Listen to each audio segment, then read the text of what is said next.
Hey, happy No Strings Day. Welcome back on a Wednesday night. We're about to get into some great conversation. Okay, and we're running late, but we're going to get into it. Okay, that's the Divine Feminine for you. So happy No Strings Day. Happy International Women's Month. Okay, and that's why it's Ladies' Night. You see, none of the guys are on the show tonight. Okay, the women are taking over. Period. So make sure that y'all like, comment, subscribe. Make sure y'all are in the chat, make it liver than what it was. Okay. Yes, no strings attached Wednesday. What up, Devin? Period. It's ladies' night, Devin. You see, y'all see what it is, okay? And we got the lovely ladies. We got my lovely cast with me. So let's get right into the introductions. I have my friend Jordan with me. Hey. Yes, longtime friend of the show. And we also got Tiara to the right of me. We got Tiara to the right of me. She keeps it live in the chat or on the show, however it go. What up, Tiara? Hey. Yes, and then we got the OG Sister Mo in the house. You know how it go. What's up, y'all? Welcome back on a Wednesday night. So glad y'all could join us. You know what I'm saying? Y'all know we definitely cover these topics and speak in our most organic fashion. So thank you for joining us. Happy National Women's Month. Let's get to it. Yes, and we got Tamara. Okay, we got Liza Wifey in the building. She in the background holding it down, but she's front and center tonight. What up, Tamara? Finally joining you guys. So glad to be here. Let's get to it. Yes, and last but certainly not least, we got a new person joining the show, but she be in the chat popping off sometimes. We got Deontay with us. Hey, what's good with y'all? Happy to be here. Happy Women's Month. Let's do this. Yes, I'm so glad. I'm so excited for the show. Y'all don't know like how long I've been thinking about this show, and y'all know like I specifically like tapped the girls. I was like, dang, who am I gonna choose for this ladies' night? And so I tried to like get a nice group of women where we're all kind of like on different paths. Like half of us are mothers. Well, Tiara and Mo are not yet mothers, but the rest of us are. Jordan got a new baby. Tamara got 2 babies. Deontay, she got a big baby like me. Okay, so like, Yes. we're all around. Some of us are in relationships. Some of them newer, some of them older. Hey, what up, Dom? Yes. So I just wanted to get a nice mix so we'd be able to have this great conversation about rising up into our divine femininity. Okay, so and I think this is a very important topic to get into right now as we're into 2023. We're about to come into the new energetic new year. So it's time to be thinking about things differently. And I think shifting things for the better. So yeah, so just a reminder that we allow everyone to express themselves in their most organic state. Okay, and we don't censor the chat, but be careful what y'all put in there because we might clap back to you. Okay. Will. Might, maybe. Period. All right, so be careful. And it's ladies' night, so men beware. Okay, don't be too much in ladies' business. Y'all could listen and shit, but make sure y'all being respectful. Okay, make sure y'all being respectful for the ladies. Okay. And I also want to preface before we start this conversation that as we're going to be speaking about femininity and womanhood, I don't want anyone to think that there's any disrespect coming to anyone that identifies as a woman. This conversation is coming from a space of love and respect. And so this is just our opinions and our conversation. Okay. And also, I do want to start with setting my intention for the show, just so we can, we can start this thing right. Hey, what up, Jasmine? Hey. Yeah, so it's my intention that I facilitate a conversation with the feminine regarding our power and how to use and cultivate this power responsibly for the betterment of ourselves, of our families, and our planet.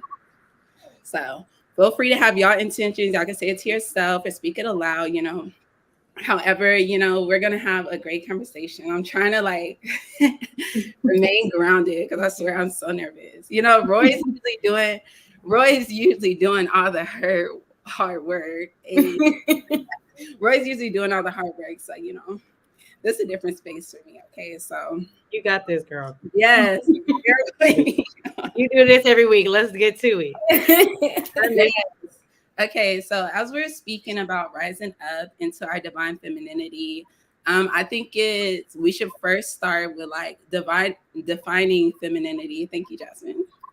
Defining femininity and what it means to each of us to be a woman. So, do any of y'all want to start? I guess I can start. Go ahead. See, and Roy, can you put our names up on the thing? I want to see our names. Period. Now I want to see our name. I was She wondering said, show who we are. I'm like, oh, we a little naked. Nah. I actually wrote down my answers because I'm like, I'm not gonna be able to think of this. I have a lot of notes too. So it down, Notes. Yes. I think what I think of femininity, what it is to me is being gentle, I guess more loving, more support, I guess nurturing, especially because we are women. That's just like natural for us. Mm-hmm. Sensitive because we are very emotional beings as women, and very empathetic as well. Most of us are. So that's kind of what I think of when I think of that. That's definitely in line with feminine nature, for sure, for sure. Yeah. What do you think, Tamara? To me, well, I do think that it's going to be different for every woman. Mm-hmm. But at the core of femininity, I do think it pretty much aligns with what Tiara is saying. So, like, nurturing, I think it's connectivity. I think it's, what is it, like being soft, like she said. Also, let's see, nurturing, connectivity, softness, being like more in tune with your emotions. And then also a big thing, I guess, is like being receptive. Because when it comes to masculine, they're a lot more logical and assertive. And so with being a woman, I think a lot of it has to do with being receptive. Yes, I think that's definitely a main aspect. Yeah. Like that is what's natural for us to receive, right? Like even if we think on the basic nature of like sex, like we're the ones who are penetrated. Like we're supposed to receive that energy, and the guys are the ones that's supposed to push it. Okay. Like that's the physical manifestation of it. That's a big one I thought of earlier. Yeah. I'm definitely receiving. Yeah. What else do you think, Jordan? A lot of what y'all said, I definitely thought about too, like the empatheticness and the nurturing and the like softness and gentleness. But then I also thought about like a lot of women now especially don't even like to be perceived as like soft, like because people think of that already when they think of women and just feminine. But like we're also very strong, just as soft as we are. And we're very intuitive. Like, yeah. I feel like more so aware than the divine masculine. Just That's our natural state. yeah, exactly. Like we're more the spirit, like the spirit side, I guess I would say. And they're more like on this plane. Physical. Yeah, literally. You know. No, and that's the duality that can exist between like the feminine and masculine too. So yes, all these answers are great. What about you, Mo? What you think? What is womanhood to you, or femininity? So I was really actually asking myself this question since you told me, a little bit more about what we were going to talk about. And the biggest one for me is creation when it comes to femininity. And it's not even just the creation of life in the physical form, it's the creation of life in other ways. You know what I'm saying? When it comes to the support, when it comes to creating that home, that life, that nurturing area, that safe space, that, you know, whatever it is that the woman needs to adapt to or create for the ones in her life. Like, I feel like that is a big part of femininity, is the creation that we're able to bring in. Because you know how they say, like, you know, you need a woman in here to make this house a home type of thing. And like, I feel like that resonates with a lot of different areas of life, when it comes to partners, family, your children, you know what I'm saying? Like, just your friends and things like that. Like, you create environments, period. That's what I think. And I feel like that's where I'm at with my own femininity. So that was why I was able to kind of connect with that, because it's about creating what is, you know, what I need, and what, you know, maybe the others around me that I love need. And we're so good at that. And I like that, you know, Tamara was saying, you know, being receptive as well, because I didn't even really, I thought about that, but I guess I wasn't able to put it in words so easily. So it's like, yes, being receptive is a huge thing as well. So I definitely agree with, you know, the ladies are saying as well, with the other items that we touched on. But creation, kind of like, I say that to say, like, everything you guys are talking about is something that we tend to create in the world. You know what I'm saying? They don't call it Mother Nature for nothing, because, you know, it's the creation, like, it creates for us, and it's like we embody that. Yeah. Y'all already hitting all the things. Like, beautiful. Okay, Deontay, what do you think? What does femininity do? I mean, y'all really covered it all more or less. so, so to me, the same when I think of femininity, when I think of being a woman in general, I think about, of course, being strong. Number one, because can nobody hold it down the way we hold things down?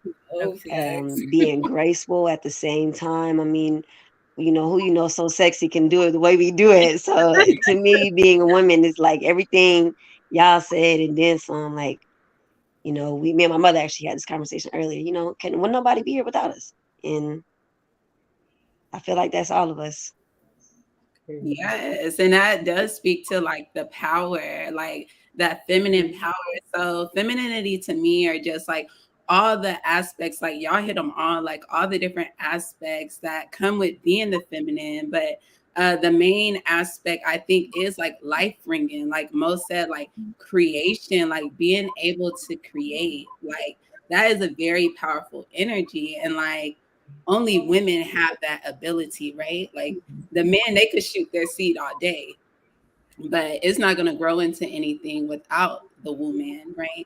Like, so that's definitely something that I think of, and we definitely have that natural connection to creation. And like the same way that Mo was talking about, like Mother Earth, I think that is very Mother Earth, Mother Nature, that is divine feminine energy to me. Like those are both divine feminines. And like nature, Mother Earth, that shit can get very ugly, but it could also like clear all that thing up and make it so beautiful and like put something better than was even there before, right? And so like it's just so many aspects of it, and it could be beautiful, but it could also be harsh too.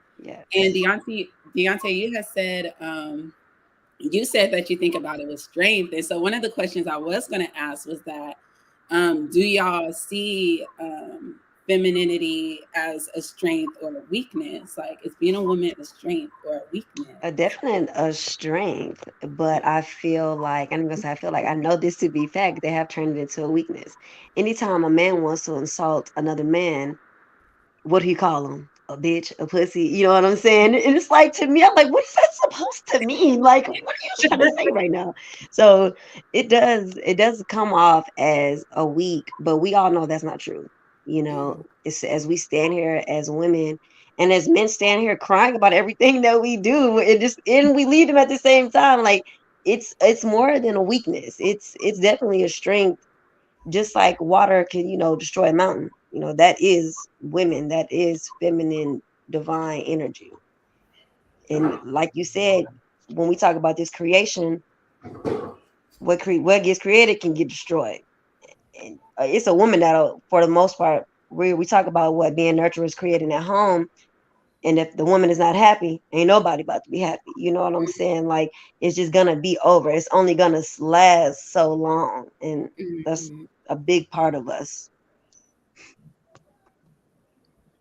Okay, could you put that comment back on the screen that Stanley has said? He said femininity. Femininity definitely can be a pro and a con. Femininity is weak for a man, but strength for a woman. So yeah, I definitely can kind of see that, right? Because when men start to get, because of course we both have masculine and feminine energies within all of us. We all have access to those energies, but it definitely can be taken further when we see men exhibiting those signs of softness, right? Or of like the things that you will associate with a woman, right? And I think that kind of comes into like toxic masculinity, or maybe is it toxic femininity, like that? Because I think women can be big perpetrators of that too. Like, and I want to get into that later as they're like raising our children, as we're raising our sons, when they are more emotional, like in society, like society has all these roles, right? Even just how society calls men pussies and bitches, right? Like that's something that society has created because we are in this patriarchal reality, right? And that's why, we are about to rise up into our divine femininity and shift that shit, because now we are aware that there are masculine and feminine energies within each of us. Okay. And that has nothing to do with fucking orientation. Okay. Just So, like you said earlier, it's all about that duality. You have to have both. And anyone who feels like, a man can't be feminine, though, I think that's where we span into toxic masculinity, because mm, you're trying to say that somebody shouldn't be soft or shouldn't be nurturing. But then at the same time, we got men and women, all of us complain about, dang, my parents didn't hug me enough, they didn't kiss me enough, they didn't love me. That's feminine energy. We mm, need to have that. mm-hmm. Yeah, and men definitely need to be free to like express that. Boys, men, as they go through their whole lives. And we also have to be in a space of allowing them to do that. Because I think women can definitely flip that on a man. Because women will be quick to call a man a bitch too. Oh, Quick. you're a bitch. Oh, facts. Or you're gay. Or like, so we be having to check ourselves as well. I think that's something that we definitely, and we will be checking ourselves as we are rising up into our divine femininity. Because that's us. I Yeah. definitely think that we're evolving as people because, like what Mo was saying before, when it comes to creation, that is more of like a feminine thing. But when you think about it, like even for artists, say if somebody's painting a picture or they're making a sculpture, like even if you're a man, you still would have to tap into, I guess, some sort of femininity in order to kind of get into that mode of being able to create something new. And then even with like music, just think about like all the different artists today. Like I would say compared to what they were in say like 2002, like men are starting to embrace a little bit more of like that other side of them, and it's okay. It's becoming normal. It's becoming, normalized. Yeah, it's definitely becoming more accepted. And I think that's because we are moving in the right direction. Or like I hope that's the reality we're coming into. Because of course there are other people who are still so close minded and they can't even perceive that, right? Just like what happened with Jonathan Majors just because he was wearing pink on a cover, Men niggas. look good in pink. I don't know what the problem is. They look good to me. I don't know. Yeah, but hopefully, like when we are having conversations with this, like things can go forward and Yeah, people can see things from a different view. no, So, definitely. what about the rest of you? Do y'all see femininity as a weakness or a strength? What do y'all associate that with? I definitely see it as a strength Yeah. for sure. Have y'all always? No, I'm like, for me, back in the day, especially with how I grew up and raised and what I've experienced, I definitely thought it was a weakness. Just up until maybe like a year or two ago. Yeah. Really? So Um, Did you think that it was a weakness? being soft and gentle just wasn't what I was like into. I wasn't into that. I'm just like, I got to stand up for myself. I got to be hardcore. I got to be masculine. because that's this patriarchal society, right? Because if you are coming in soft and sensitive and like, like the world can beat your ass and you're getting hurt, you're feeling all of this, right? So you kind of do have to like toughen up as you are coming up. and then like you realize like, wait, this actually isn't my nature. Mhm. This actually isn't like true, and this actually isn't even really helping me. It's not like making me feel good. And you have to kind of shift out of that masculine energy, because we do both have masculine and feminine energies. But with us being women, when we are too much in the masculine, that could bring us out of balance. Mhm. That could bring us out of balance in lots of different ways. So like we have to really come back into our nature, and a lot, it's not a lot of respect always put on women, right? Like Mhm. it's not a lot of respect put on women in this society. So we definitely have to be able to see the strength and know, like, hold on, we're actually running this shit. Right. Actually running this shit. Because if we decided to close our legs and I don't have no more babies, that's the end of life on Earth. If that's what women decided to do that, then that's the end right there. Story over. Story over. Okay. The babies of today are the last babies. I'm dead.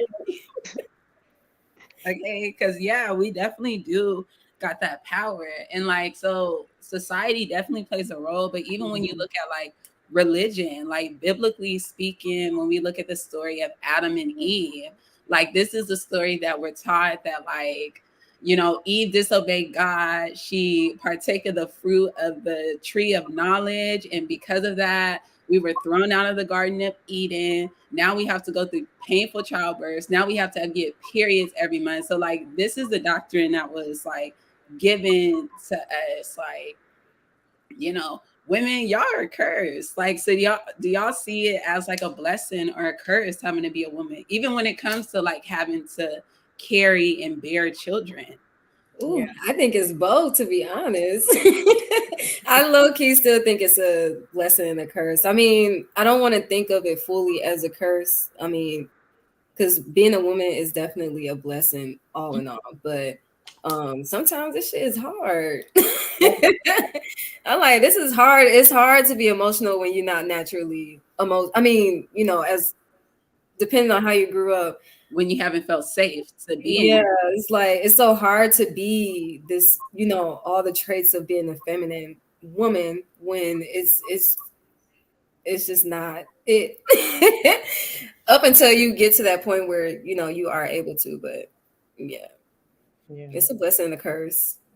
But I'm thankful. It's definitely like how you said, a blessing and a curse, but I feel like that would be the same. Like even if you were a man, like it's a blessing and a curse to be a human being. But at least with us being women, like I think it's fun being a woman, like getting to be creative with how you express yourself, and then just the love, the nurturing. Like I guess because I am a woman, maybe that's why I'm into all of that. But I don't know. I do enjoy it. I would definitely say it's more of a blessing than a curse.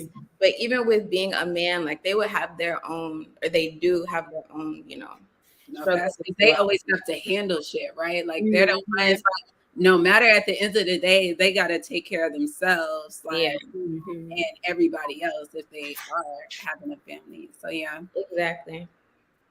It's hard. Definitely, Jasmine. It's hard being a feminine in a masculine world. That part right there. I think it's just like when we're in this patriarchal society, like when women aren't really honored in the way that we should be, it becomes harder to like want to like step into this feminine nature, to this divine feminine nature, to this soft nature, because we have to be a little hard coming up in this world. Yeah. So definitely. But okay, so I was wondering, like, were y'all ever like tomboys, or were y'all always girly girls? What was it like? Like, or was there ever a time you felt like, I wish I could just be a man, like they have it easier? Oh yeah. Hell yeah. Or at least once a month. For real. I mean, look, once a month, especially when the period comes, can I just be a man for like 3 days? That is so easy. Okay. Like seriously. Probably all the way up until like 7. And then it was like an immediate shift. Like I still have this memory of like after summer break, going back to school, there was this boy that I would always like, we were friends basically. And he told me like, oh, so you're a girl now. And like, it was a complete shift, but really from 7 on up, like I've definitely been a girly girl. Like my favorite color, even when I was a quote unquote tomboy, my favorite color was still pink. But I definitely like I played all the sports like with the guys at recess. I used to play soccer, played football with my brothers. Like I definitely went through a little bitty tomboy phase for sure. I was a Yeah, tomboy. same for me. I was a tomboy in like elementary to some of middle school, and then high school. I was kind of a little bit more girly on the girly side, but I definitely had a tomboy phase. Yeah. Damn, I never had a tomboy phase. Girl, it's a girly girl. I was always a girly girl with this masculine energy. You was dressed beating niggas up on the playground. Damn, that's so I'm always trying to fight. I'm always talking shit. It's just ridiculous. But still a girly girl.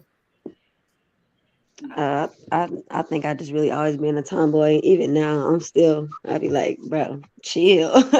Even now, I still be like, mm.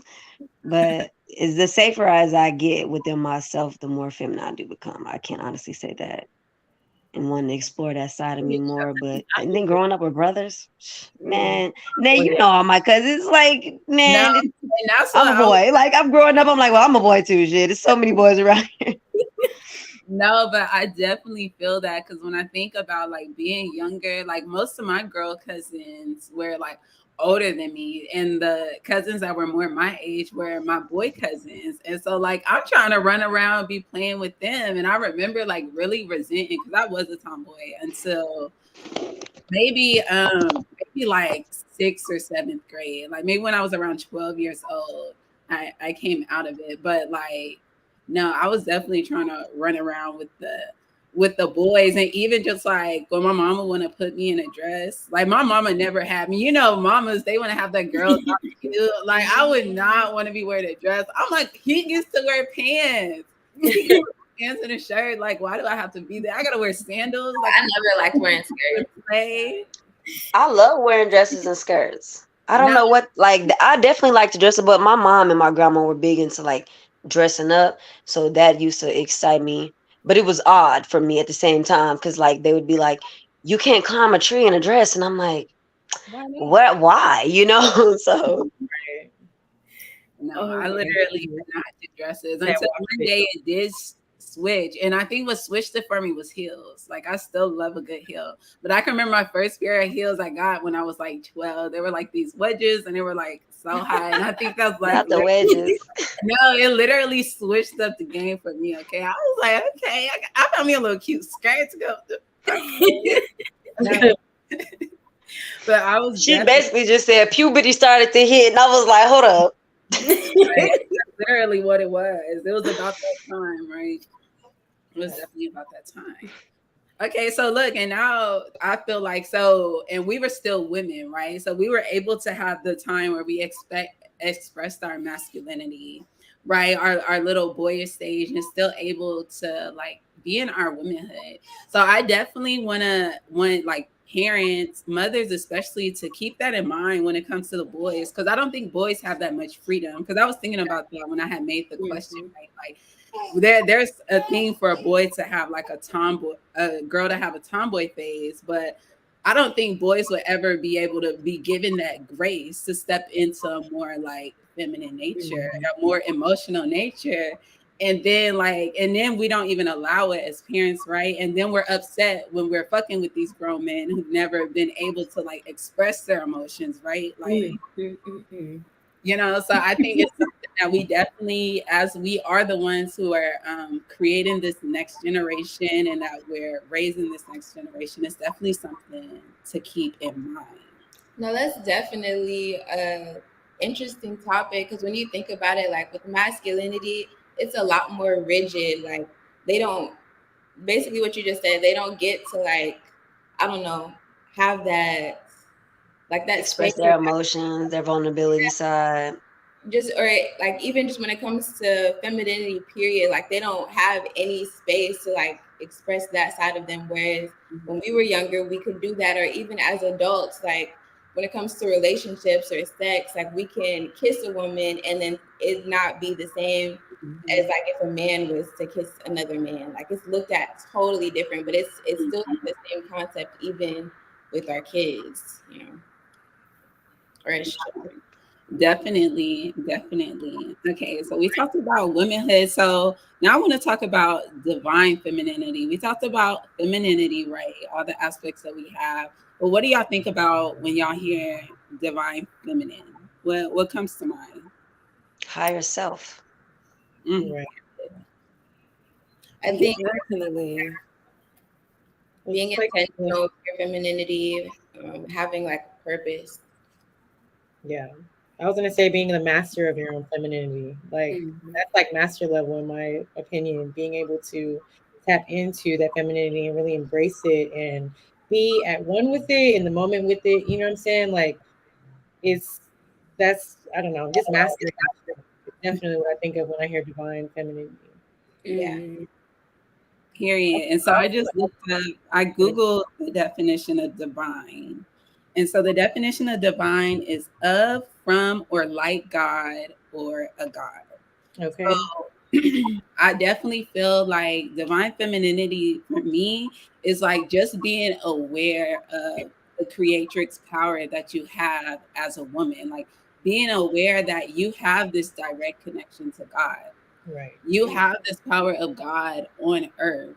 Like I said before, like nobody else is bringing in life on this planet. God is a creator, just like women are creators. We're gonna make it make sense really quickly. I'm like, Because y'all picking God up. is a woman, a black woman to be exact. But you know, we Okay, won't get too deep into it though. we're not gonna do all that tonight, but you know, I don't want to introduce to it. But yeah, so like I said, without us, this shit cannot go on. Like we are the generators, and we create all the generations to come. I like how you did that. Yes, And we're the that's what we we're talking making about. these generations. Okay, like we're the creators, right? And so I think divine femininity, because we're already divine feminine. Okay, but some of it just are not aware of that power that we have, and that's what makes a difference when you are aware of this power that you have, and then you're okay. So I'm sacred. I need to be honoring myself. I need to know my worth. So you're able to step into life and you're able to walk and you're able to show up and come up different. Okay, because society has got it twisted thinking that women aren't as powerful, that women we're the one, not the two. Okay, like so And I really feel like us just to like backpack off of that. Like I feel like a lot of the time that oppression when it comes to women and femininity, like I mean, as we've seen in a number of things in our history of humanity, I feel like that stems from a place of fear. They fear the power that women have. That's the reason that for so long that women have had to be put down in ways because yes, like literally, y'all, we have powers that men don't have. We have that, something that we can tap into ourselves, and just like we're seeing kind of a little more in the new generations of women being a lot more just like in tune with themselves and their independence and the fact that I do deserve more and I deserve to be respected and I deserve to be treated like I'm worth something because that's just what it is and it's just being realized a lot more now. But I definitely think that stems from fear a lot of the time, and really the core of it is fear because what does somebody do whenever that they're fearful of somebody, of they're intimidated, they want to put you down and they want to bring you down in whatever way, shape, or form that they can. They want to bring you to their level, you know what I'm saying, just feel they can feel better about themselves or feel safer at that point. But let me be quiet, I'm talking too much. I no, mean, no, I want to chime in on that because fear, and let's go ahead and throw jealousy in there. I'm just sorry to say, but I hear a lot of jealousy in a lot of men's voices when they talk about women a lot of times. And I'm like, relax, it's cool, And I know y'all can understand where I'm coming from when we say that. And that's where that fear comes in. They're like, y'all can do what y'all want. And they feel like we're better than them because they do know that we are high. Yes, but they feel like we're better than them. And there comes a jealousy. Now, obviously, we're going to say we're not speaking to all men. Absolutely not. Y'all the ones out there that know what's up. Y'all know what's up. We're not gonna do all that. But there's definitely a lot of jealousy. Yeah, you see, to me, The most disgusting thing a man can do is hate on a woman. And I see it all the time. I'll be like, are you okay? This You nigga want to be us? You know what I'm saying? So backpack with that fear. Yes, ma'am. Oh, that is so facts. Yeah, definitely. And like you said, like when they recognize power, they want to oppress it, right? And so, and I feel like, you know, we're all Black women on the show. So we also kind of have that intersectionality, right? To where we get oppressed on the Black side of things. Cause too, I wanted to point out, like when we are talking about the patriarchal, like, and the oppression of women, fear of women, I think that's more from the Eurocentric, and any of it that has bled into like the Black community only comes from us being in this Eurocentric patriarchal society, right? And like that's Ah, Roy. hey, Don't get out the chat too. I'm Yeah, like, this pay way. attention to what Blueface is doing to Krishan right now. That's where we'll lead the answer. We'll talk about that a little later. Okay, we'll talk about that a little later. But yeah, so speaking of divinity, and like when we're talking about the divine feminine, when y'all think of God, is God a man or a woman in y'all's head or in your minds? Oh my God. I was just literally thinking that the other day because at Neither. one God is point, not a human being. Let's go ahead and get that Yeah, understood. Like yeah, it's so crazy. We was I've been having this conversation really all week. God is not a human. So to be a man or a woman is just not. It's definitely more than that. Like how can we sit here and say, oh yeah, God is a person? Well, then that means we all gods, right? Okay, then that's a whole nother conversation. But when we talk about God, let's really talk about the creator and how we got here in the first place. It was definitely more than just a human being. When we talk about our spirit, when we talk about divine femininity, and let's get that clear too, men also can reach divine femininity. It's not impossible. It's definitely a lot of feminine men out here that are well connected. We see it all the time. So we're not gonna. This is not the takeaway for any of that. When we talk about God, we talk about how close we can get to that inside us. It's definitely more than human being. I feel like what they're doing right now, pinning women against men, it makes it easier for control because if we're too busy battling each other, how can we, get to our higher selves? mm, Yeah, in my head, I don't reduce God to like a sex or like flesh. Like it's almost, like a spiritual type of thing. So if we're all like a reflection of him, then and there's a piece of, or I say him, but if there's a piece of God within all of us, then he has to be connected to both of us in that way. So period, Torian. He said, okay, I'm a good representation. LOL. Because Okay. definitely what y'all are saying, because I also do believe that all of us are expressions of God. So we are all God. So all things really are God. Like all of the things come from source. And so source is everything.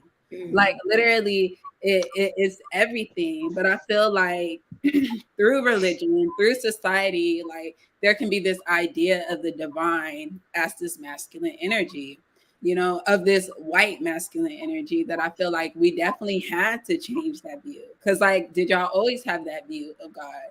Or was God a man that you were praying to, like, for the And first then we get deeper about it when we talk about black people again. I'm sorry to have to go back to the black people. We were not go there? we were not looking at things in that way. When you look at men, black men back then, they're holding women to a higher standard. It was more important. And even then, we talk about going to other countries. There are a lot of people who don't view men and women that way. Yes, it's a worldwide issue. We can definitely see where it's not an issue, where they actually put the women up and the differences. Right. No, Yeah, for there sure, are cultures that embrace that femininity for sure. I mean, when it comes to God, personally for me, I guess as who I am now, it's hard to put a gender on God because, like you were saying, like, whenever you're really kind of becoming in tune with yourself and you have those, those moments where it's like, I am God, honestly, like, because, this is the world and the energy that I'm creating here as well.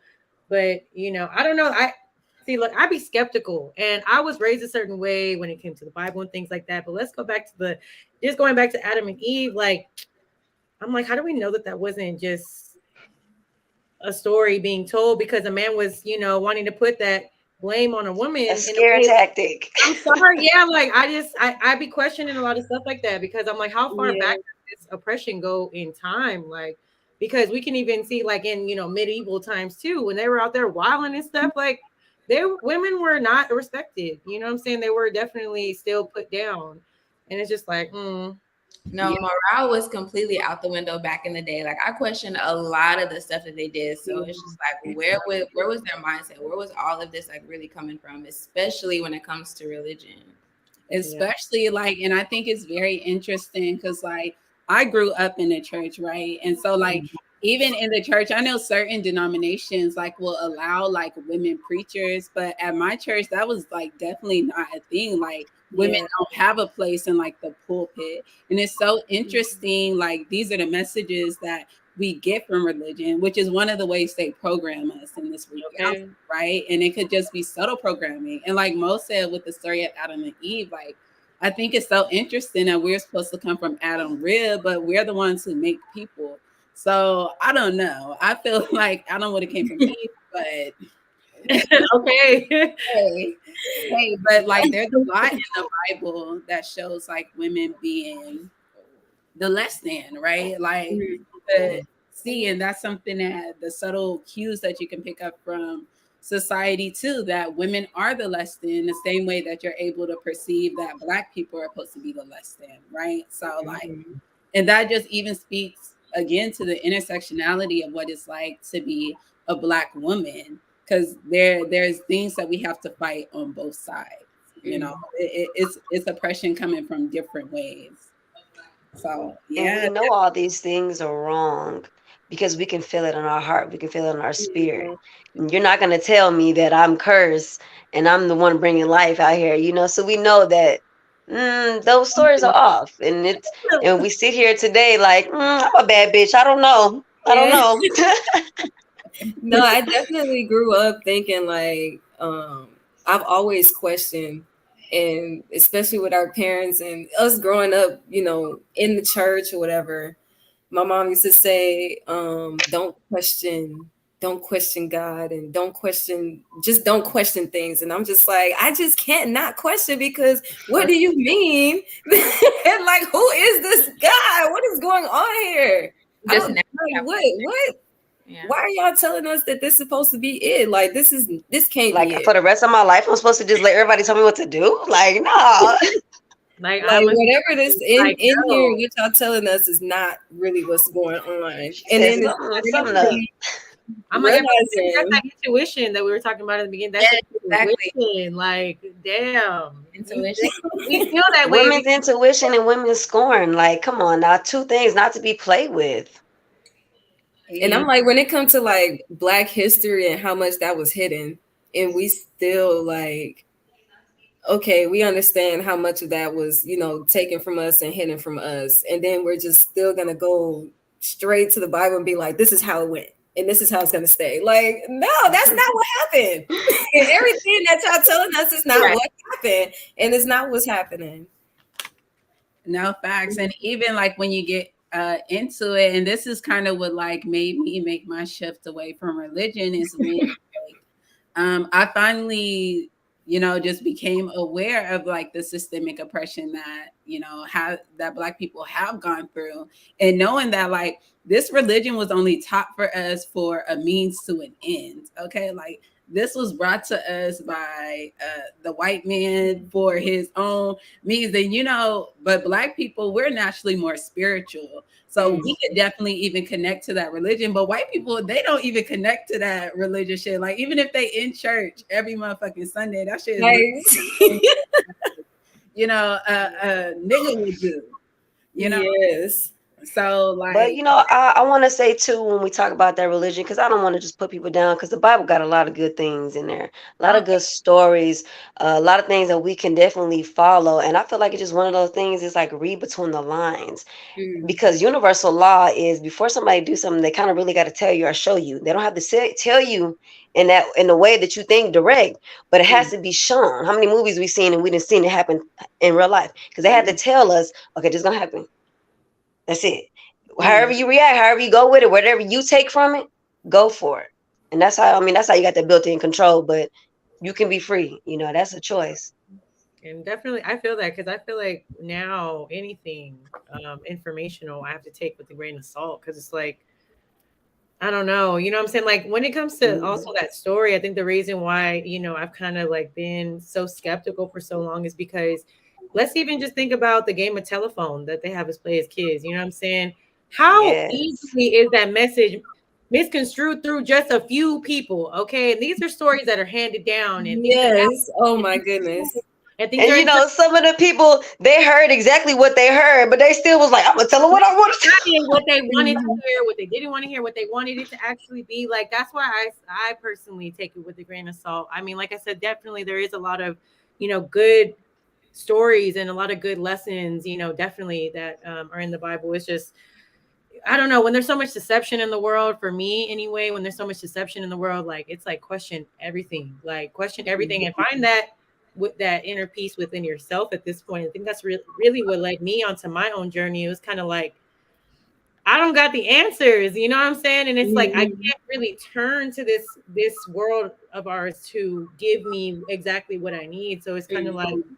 that's when you start looking inside and it's like, okay, you start kind of pulling from there. And that's where I was talking about, like where you start to feel like I am God because I Yeah. am, the one that's coming in tune with myself and my inner peace and my soul. Cause you know what I'm saying? Like your soul is really the thing that you got to nurture. So no, I definitely agree. Yes. I take it with a grain of salt, everything at this point. I'd be like, I low key be assuming that it's a lie before I believe it. You know what I'm saying? Like how they be like, oh, you innocent until proven guilty. It's a lie until proven the truth. Like because You I gotta don't know. let your soul tell you, you know. And It's just that's when you get connected with self, Your you can soul. cut through the bullshit easily. You hear it, you're like, okay, truth, truth, lie, lie, truth, truth. And we right. just go from there. We kind of trick ourselves into thinking, nah, they're not lying, especially when it comes out the messenger. Because let's talk about the messenger. And we're gonna really talk about it. Because sometimes the messenger be somebody we care about wrong message, or somebody we don't care for right message, and a lot of times it be like that. So Mm. that all plays into it too.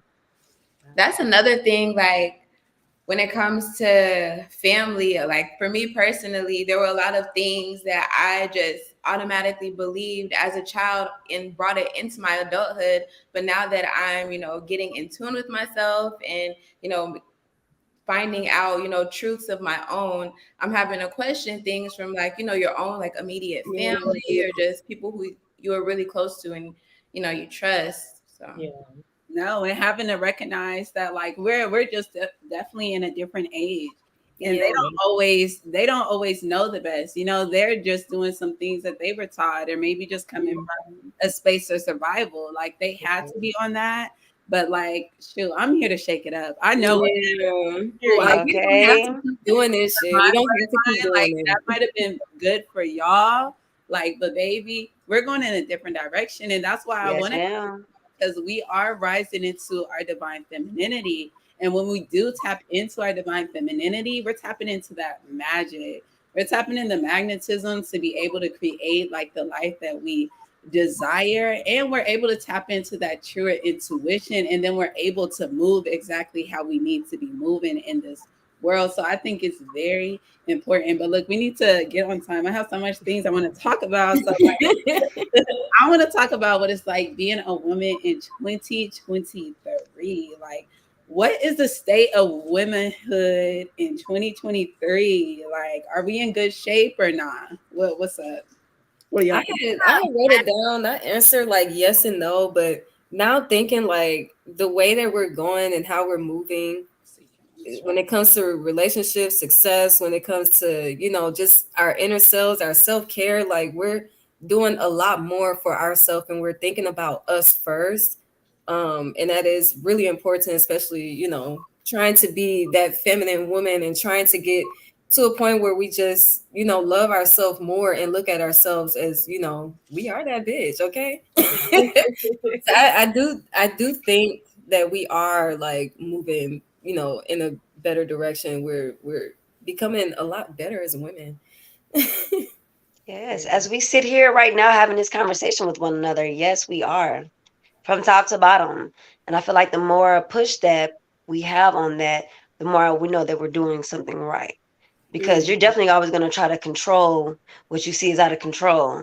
And to them, and to some, we might be out of control, but that's fine. Yeah.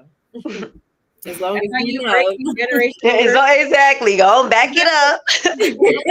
And honestly, I feel like right now, I mean, I can't speak for the entire world as a whole, but I mean, as far as the communities here, in the States and stuff, I feel like there are, well, from what I see anyway, of course, I can't touch every corner of our country, but at least from the conversations that I'm seeing, being had and just the exhaustion that's leading to change in a lot of women, like, I definitely feel like we're on a good path. I think it's important to um, work on that inner work majorly first. Like, I know it's hard to, like, for some to even get to that point, but Yeah. it's like, don't lose yourself either. You know what I'm saying? Because it can still be easy to lose yourself whenever we don't have a guidebook on this. We don't have a roadmap on what's next. You know what I'm saying? So it's like, I mean, for me anyway, I personally love shaking it up. Like, I love going against the grain, and I love that so many women are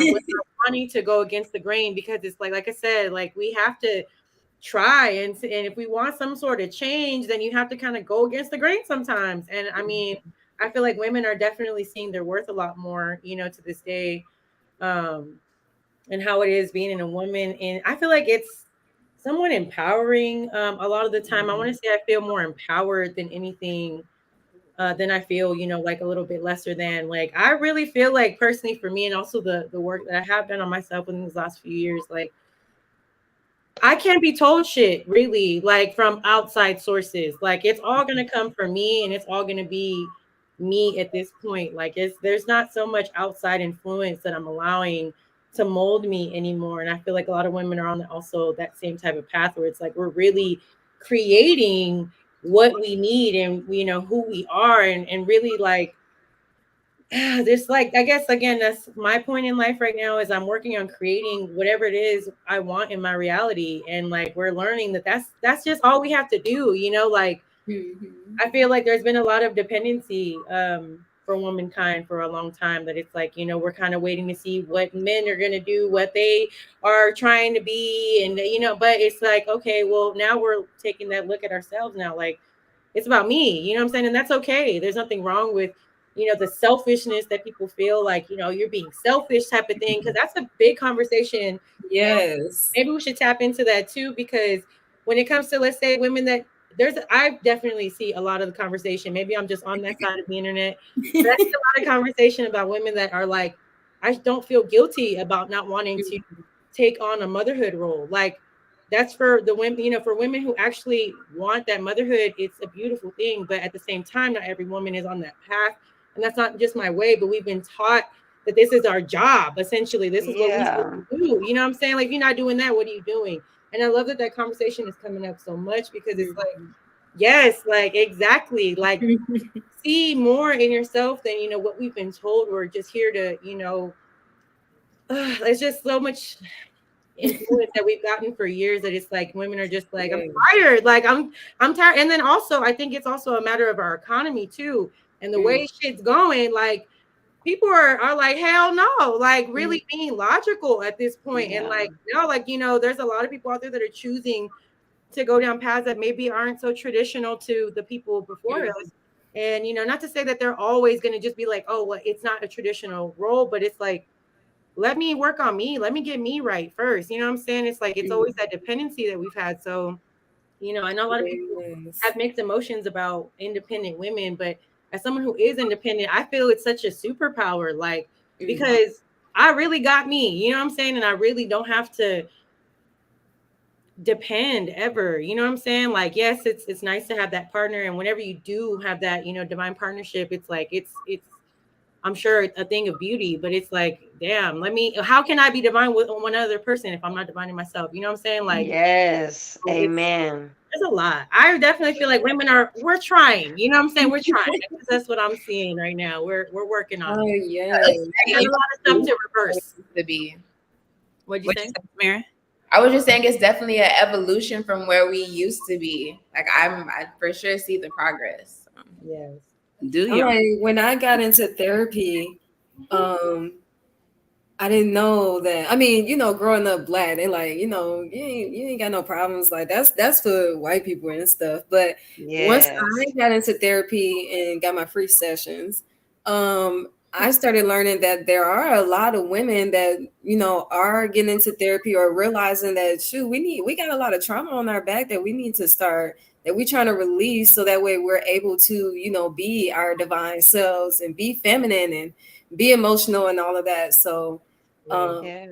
just seeing that and learning that, and just yeah, I definitely feel like we are moving in a good direction for the most part. Yeah. Yes. Even ancestrally, that runs deep and that's really heavy on us. And we're trying to really release that and get rid of that. And I'm really proud of us as women. Um, we really can't be told nothing at this point. Like, But should whatever, for we whoever got a problem, saying you that? know, I we don't think cannot, especially as Black women, just like you said, the whole therapy thing. No, that's for the white people. What you then I found out, no, that's really for us. No, it's really for us. Actually, let me go ahead and talk to somebody. Our mental health is like very important. Okay. Finding out things or trauma that happened in your life, and they're like, wow, that's trauma, right? That's a trauma response. I'm like, me? Trauma? no, but that's definitely how we wanted to come up. And Mo has said something about like depending, and that's what I wanted to ask about. Being an independent woman, like, is that going good for us? Like not needing a man? Is that working out for us? Is that I mean, no, not saying like that, but honestly, I've seen a split.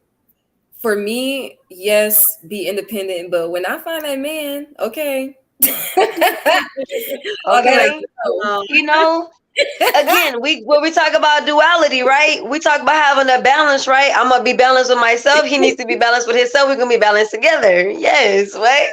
But a lot of women are on that mindset of I'm dependent, I don't need no man. Not saying that we need a man. I mean, I really want one and definitely probably don't need one, but when I do get it, okay, I mean not it, but when I do get my man, that independent gonna be cut right in half because I'm tired. Okay.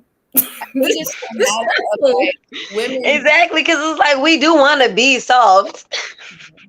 Like it's good that we're able to take care of ourselves if we're in a situation to where that's something we need to do. But ultimately, I do think like we both need each other's counterparts. Like men need women and women need men. Literally.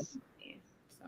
Yeah, I can agree with that too. Because that's definitely, I mean, I feel like I kind of feel like a split too. Like Tara was saying, like in my case, it's more like okay, there's two different sides of the spectrum for me. Where it's like okay, we have the independent woman who's strong in her independence, and it's more of just like their own type of independence, like where they're owning their independence, if that makes sense. On the other side, it's like I have this independence because I'm being spiteful towards others or being spiteful towards men and stuff like that, where that's not necessarily the way I guess like a lot of women take that role when it comes to being independent because it's almost like used as a weapon, but it's like no, like it doesn't have to be that way. It doesn't have to be directed towards anything or anyone. It's an independence within yourself, knowing that you can depend on yourself. You know what I'm saying? Because they always say like if you can't depend on yourself, like who can you really depend on? You can't help yourself. Who can you help? Like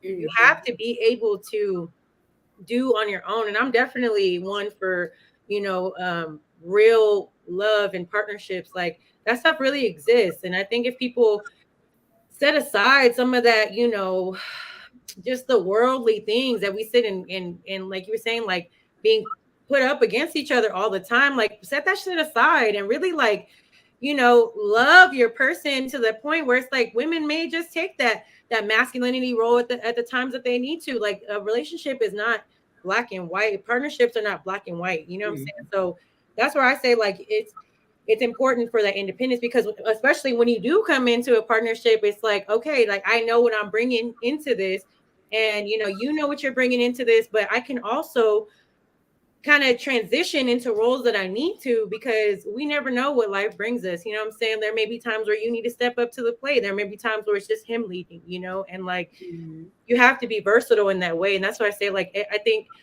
when women are just independent to the point where it's like, no, I don't need you. I don't, and like, you know, talking down on men because of that, it's like, okay, like That's almost a men repellent. Like, yeah, because I wanted to say, like, I would consider myself, like, I'm begrudgingly independent woman, right? Like, I feel like I am independent because I never had the space to be able to depend on somebody, right? So like my independence is a trauma response of having to carry everything on my own. And I feel like when women get too stuck into thinking like you have to do all this shit on your own, it traps us. And we're not able to be in that receptive state. We're not able to be able to receive because we've been, especially being independent in this patriarchal world, we got to come a different way. Like for me, that working shit dead. Like some women could be on it. They could be so career Can focused. you say that again? Shit dead for the birds. No, like for me, like, you know, like I said, some women could definitely be able to embody that energy. Maybe I just don't have enough fire in my chart, but like I'm not gonna be I'm not hustling. I'm not working super hard. That shit don't appeal to me. Like I'd rather be in my garden doing my yoga, doing my fucking meditation, like tending to the children. Like Okay. there's a Put me outside with the cows and the chickens. Let's get it done. Period. I swear I will handle that home shit. Okay. Like so, but that's not to say that I'm not capable of taking care of myself, that I'm not capable of taking care of my child. But I think like, and especially when women can get into that independent energy, and definitely when they start making that money, I think, and of course, like this is in America, this is a capitalistic society, and we're told whoever has the most money is the best. They're the most important. And I feel like women could definitely take that energy when you are too much in that energy, and then boom, you're trying to come into a relationship with a man who isn't his masculine, and you're more in that masculine. That's just not gonna go like that. That can't be. So you could be independent, but you got to make sure that you are embodying your feminine nature. You got to find your divine feminine nature. Okay. Like you don't need to be going hard outwardly the same way your dude is coming. yeah. So Unless that's what you have in the partner, because some people try to push the issue with relationships and some people just don't work together. You think you like this, but you really don't, because some people are just built a certain way. That's why we can't grow and change. But some, it's just like when we talk about women just being independent, don't even want to have kids. If they don't want to have kids, they should not have to have children, you know. And we talk, and going into that, we talk about women who are just, I want to work, I want to run the industry, and they should be allowed to do that. They truly should be allowed to do that with the person that they want to do it with. You know, you get people who are like, well, I want you at home. Well, I don't want to be at home. Well, now I need to have another conversation. No, fast, because at that point it's just not aligned. Yeah, exactly. We're on the same thing. Okay, and Roy, can you keep up the video of the baby mama? We finna switch on to some baby mama drama, okay? But I guess before, because we're still talking about being a woman in 2023. And I know this may be a little tired and toxic, but like as I was preparing for this show, like these are the things that were like in the media was what was going on with Blueface and Krishan Rock. So I think like last week, like Blueface, I had seen this post. Hold on, let me pull that shit up because I screenshotted it. Like, and I hadn't really been paying too much attention to them. Like I knew Krishan was pregnant allegedly with Blueface's baby, right? So I had seen that. And so last week I seen that he posted a video, and it was a video of his baby mama of his son, the baby mama of his son and his second child as well. It was like the video of her telling him that she was pregnant, right? And so like he's all excited, you know, when he tells her, and like he like jumps on her and gives her like all these kisses and stuff. Okay, let me read the caption. He says, This is what it's supposed to look like when a woman tells a man she's pregnant. Any other response or question, you should abort the baby and treat the next nigga better for the sake of you, him, and the baby. No man should question the paternity of a child. If they do, 9 times out of 10, the woman hasn't been valuing herself enough, which makes them believe there's a possibility it's not theirs. This is a wholesome, beautiful moment that every righteous woman deserves, for real. So this is what he That's posted. what who said? That's what Blueface said. Like, so it was basically in response to Krishan being pregnant and saying, like, I don't want you to have a baby, basically. Like, and if a man's not happy when he tells you that, when you tell him you're pregnant, then you don't need to be keeping that baby. So that was last week. And then I think Krishan was on live maybe a couple of days ago. And she was basically saying, like, he's so angry, he's being so mean and being so hateful and all these things. Like, I should just kill this baby, is what she's saying live. Like, I should just kill this baby. And then literally the next day, Blueface is on Twitter like, please do. No, like literally, he was like, please do it. Oh my God. No, facts. So it was just a very interesting, and he's still like been going on and ranting. And it's just like, baby mamas in 2023, like, it's time for some shit to switch up, because like, he shouldn't have been doing all that if he She didn't want to shouldn't- have no baby with him. I mean, yeah, of course. She shouldn't have been doing shit with him either, because she Well, already knew yeah. what type of nigga he was. Yeah, and he told her that Multiple abortions for this nigga already. yeah, she already had a couple of them. So Okay, I didn't know that. Then why would this one be any different? Basically. We already know that this situation, like, this is terrible. Especially, like, my heart goes out to this unborn child. But I feel like as a generation, we need to like shift our focus to like, who are we having sex with? Like, should we be having sex? Like, that's the thing. Because once the baby is here, like, the situation is what it is. Yeah. A lot of times it'd be so unfortunate, but we can change that if we start paying attention to like, who are you actually having sex with? Period. We got to be more conscious, and that's stepping into our divine feminine energy. But like, we see these stories all the time. Like, I think the last couple of weeks on No Strings, we've been talking about like all different types of baby mama drama, like all this thing of like clearly having a baby with the wrong person. And when I person. my definition of divine femininity is being able to recognize, like, be aware of your power and of who the fuck you are.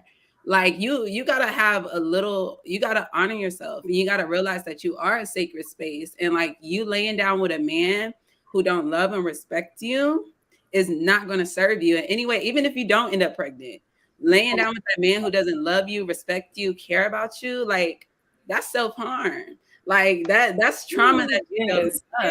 Yeah, and just like you said, it's trauma. So that's something that has to be learned. Like, we talk about being in our divine now. Think about all the mistakes that we made, done, wrong people, wrong situations.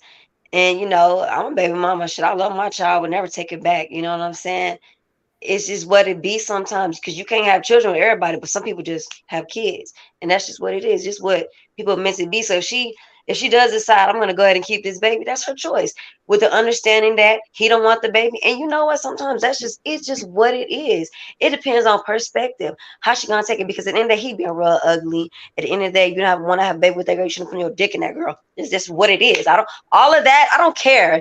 Like, and let's just go ahead and run that. All that, yes, a woman can get an abortion if she wants to. She can keep the baby if she wants to. You made a choice to lay down. We all know what it is, and that's just what it is. We are old enough to know all that. You want to get mad at somebody because they decided, well, if you really truly just felt that way, you should not have done that.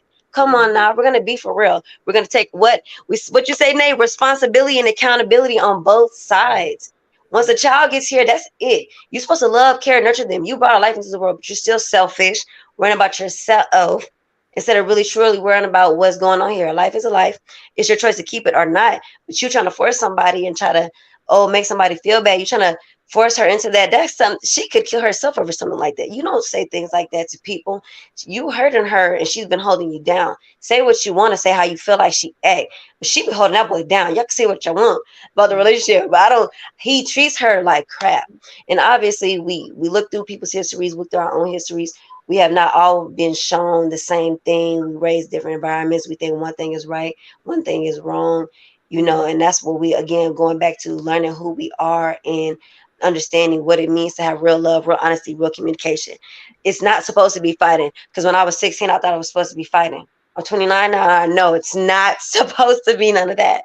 You know, so we all just gotta grow.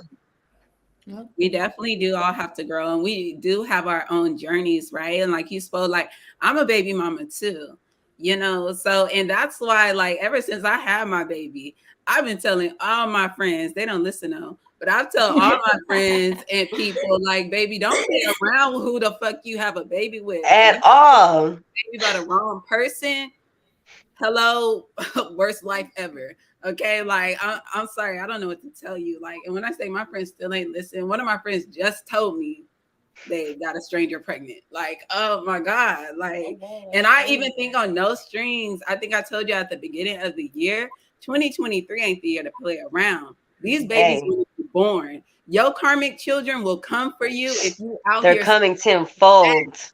If you still out here acting bad, they ready to be born. Shit, I want to even throw in the last couple years, like people done had some karmic babies around here. No, facts. Now, hella karmic babies, and like even just, but you know, and we could talk about the man all day, but at the end of the day, I'm talking about the women. And I want women to start taking some accountability and some responsibility. Blueface been the same ain't shit nigga he been. He ain't switched up shit, okay? But she was still opening her legs to this man because she is not honoring herself. She is not seeing herself as the sacred divine feminine that she is. Because whether we know it or not, we are the divine feminine.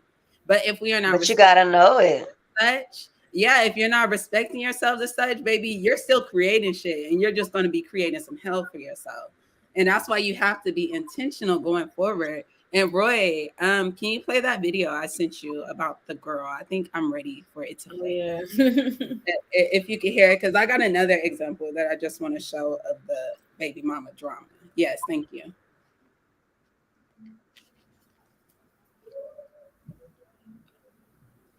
Oh. We can't hear it.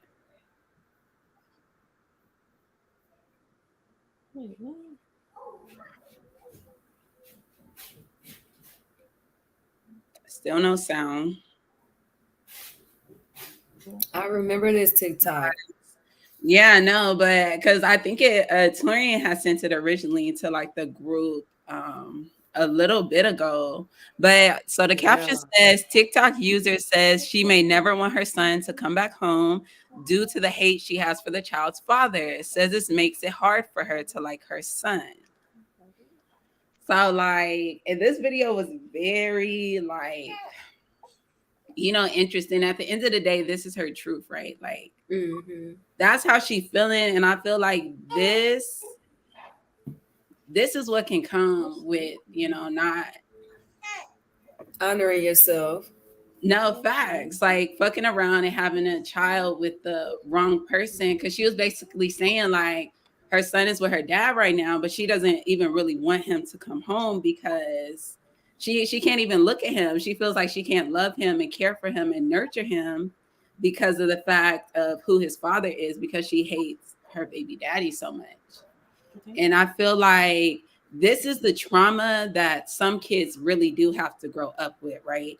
Because mothers, you know, made the decision to have sex with somebody that they didn't really care about, or somebody that didn't really care about them. And maybe they weren't in their divine feminine nature and they couldn't take the intuition. They couldn't see the red flags. They couldn't use their discernment to see like, okay, this person is not, or ignored it or didn't care or like, you know, and she said like her son's like 10. They've been broken up for 10 years. She said, I was about to ask, how old is he? Yeah, so she's been feeling this way for a minute, like still been holding on to all this hurt and trauma and like once we are in our feminine nature, and especially when we cross over into motherhood, like we got to be able to transmute and heal that energy, or else we end up perpetuating the same cycle. Because now she's treating her child like shit. The child probably doesn't feel like he needs to respect his mother. He's going to grow up not respecting women, so he's going to end up getting a bitch pregnant,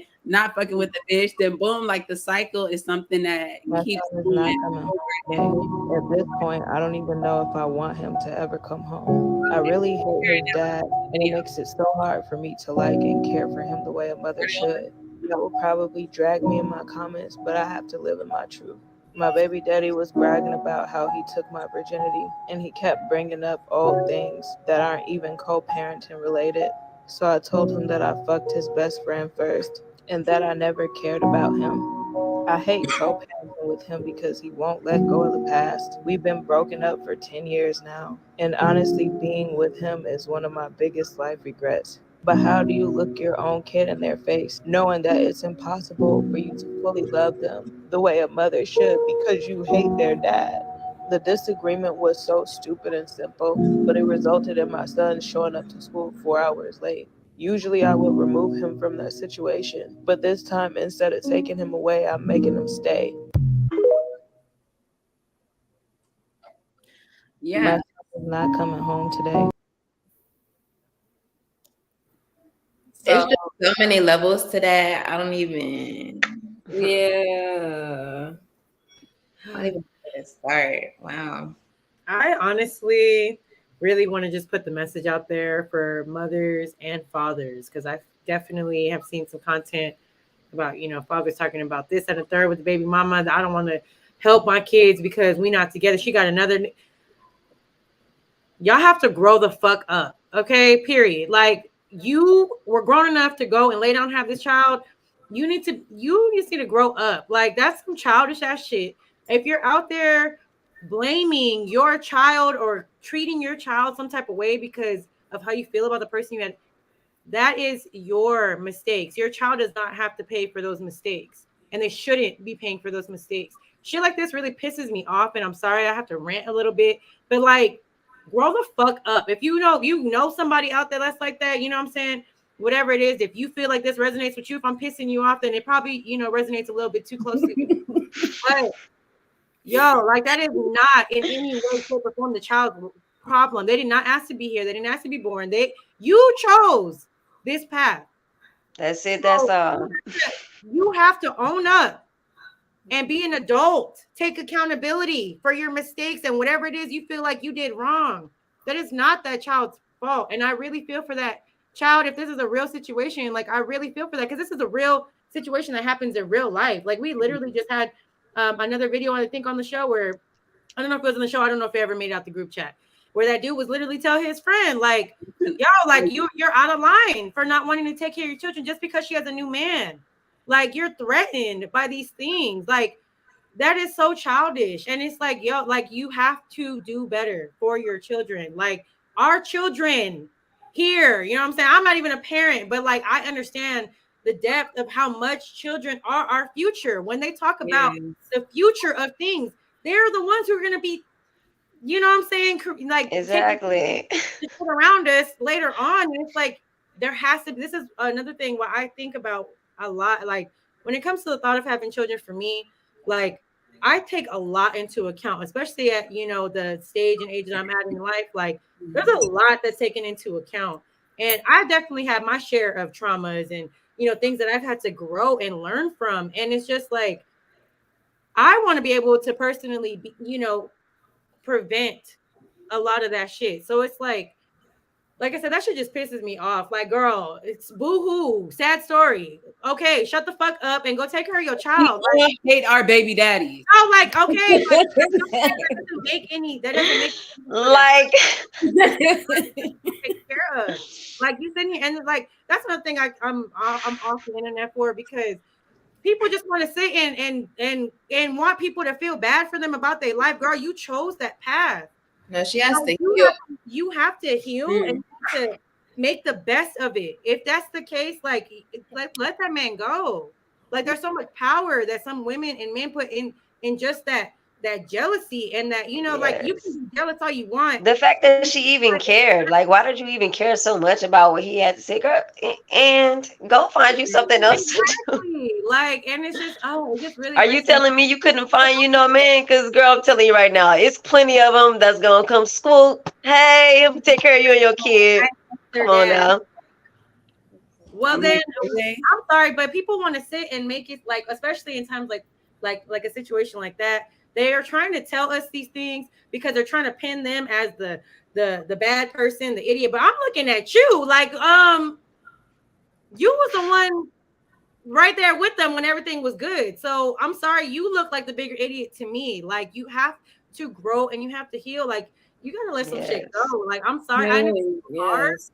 It's hard as fuck, but you have to do what you got to do. If you got to block him on everything and just, you You know, whatever. know, it's your life, your perspective. Like, you choosing to She sit in can't, that misery. That poor baby.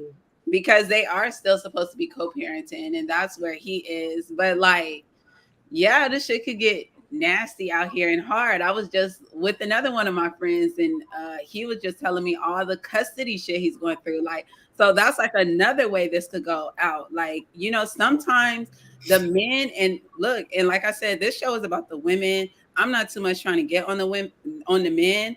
I think women, we have a lot of power that we've been flaunting and fucking up. Like, so we do got to take accountability. You let a trash ass nigga hit. Now you got a baby by a trash ass nigga. Sorry. Deal with that shit. And next time, like, and low key, what Blueface said, like, next time, try better. Like, do better next time. Okay. Because, No, like for real. Come on. sorry, Hell yeah, you gotta learn. this ain't. You gotta learn. I think that's another thing too is when I see, you know, like and people don't, I feel like sometimes people don't want to learn. Like they don't want to take those lessons. They don't want to face themselves. That's the hardest part. And They traumatized. I can attest Chaos to is better. it's hard to face No, yourself. yes. You know what I'm saying? That is the hardest shit you will probably ever have to do in life is really face who you really are. You know what I'm saying? But that is literally the start. That is where it begins. Once you really face that person that you are, whatever it is that's in you that puts you into this position because you're making these certain choices, it's hard as fuck, but you got to do it. Like that's that, you know what I'm saying? That's that work you got to do. And it's just like people don't want to Sometimes your child is your reflection too. And that's why some people be having the kids that they do. Okay. No, your kids are definitely your reflection, and that hereditary is strong. Heredity is strong. Okay, like one day, I just hope y'all hear me when I say don't play around with these people you have your babies with. And so, yeah, as I speak to the women movements rising up into their divine femininity, we're gonna have to realize like our womb, our pussy is a sacred space, baby girl, and like you need to be wary of the man that you are letting within your sacred space. Period. Yes. And I know, like, especially we're all part of the millennial generation, except for Jordan. She's a baby. She's Baby Gen with a baby. there. Now, but so we're all part of the millennial generation. I feel like we came up, it was like sex, sex, sex, sex, sex, sex, sex, sex, sex, like But casual that's that sex. Pluto and Scorpio. That's that Pluto and Scorpio generation. And maybe it is. And I'm like, you know, like, because I even think of like, even, you know, the early 2000s. Think of what the music videos were The looking like. 90s. Yes. Maybe, like, just seeing, Internet. no, like, so it was a lot bombarded on us. And also, like, our parents coming from the generation, and you know, let's not get it twisted. Like the millennial, our parents are from Gen X. They call them motherfuckers the lost generation. Okay, You so know what we I'm were raised saying? by the lost generation for one, and like, so I feel like we didn't get to like see sex as sacred. We saw sex as like something you get to do. Like if you want to do it, do it. And you know, if you fuck up and you have a baby, just get an abortion. Fuck it.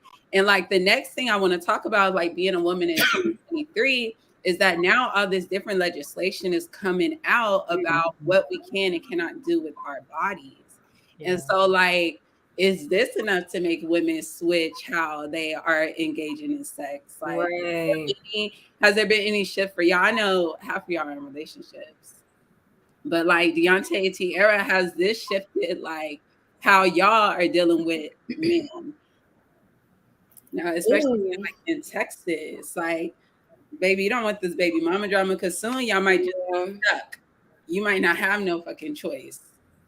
Yeah, and I mean, looking at me now and what I've been dealing with in the past couple months versus a couple years ago, especially moving to Houston, like um there has been a drastic change, although my friends probably don't think it. For me. You just are very But focused. I do look at things a little bit more different, especially with them, bringing up that you can't, like we can't do whatever we want with our body. Um, I really do think it's important for us to just go ahead and like, look, okay, I'm looking for my partner, the one I'm gonna be with for the rest of my life. I ain't got time to be out here playing games, okay? Because everybody on my line about to get dropped, okay? I don't got time for this. I don't want no mistakes. I don't want to feel like I'm making a mistake. I don't want to feel like, stuck. After seeing so many women and even my mom just stuck, I don't want that. That's why big grown ass is 30 with no kids. But at the same time, it's just like there has been a lot of change for me, especially being single. Like I'm starting to realize a lot of things that I don't like, that I don't want to happen. I'm learning more about myself and what I really want out of life and what I want for myself to look like when I get older, when I start having kids. I want them to see me, as me, but feminine and all the extra stuff, the extra good stuff. I don't have time to be um I want to break the generational I don't want to keep on doing all that and keep that, generational thing going. We got to stop that now. And that's going to start with me. Okay. My mom only got 2 kids, me and my brother. So she had to learn the hard way. I'm not about to be out here doing all this extra stuff. You want me to have kids? Yeah, but I'm not even mentally there. I'm not even where I'm supposed to be and where I feel like I need to be. So having a kid really doesn't even make sense right now.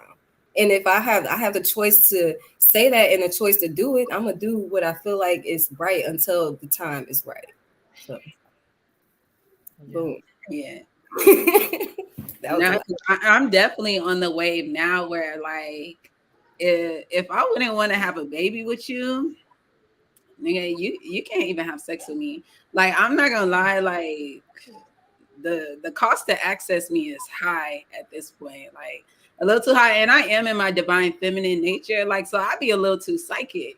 So like it's gonna take like a certain man. It takes a certain man for me to even like I have to like already see something in you, right? Like because That's what I want women to all know, this shit. especially young girls. Like, it's okay to wait.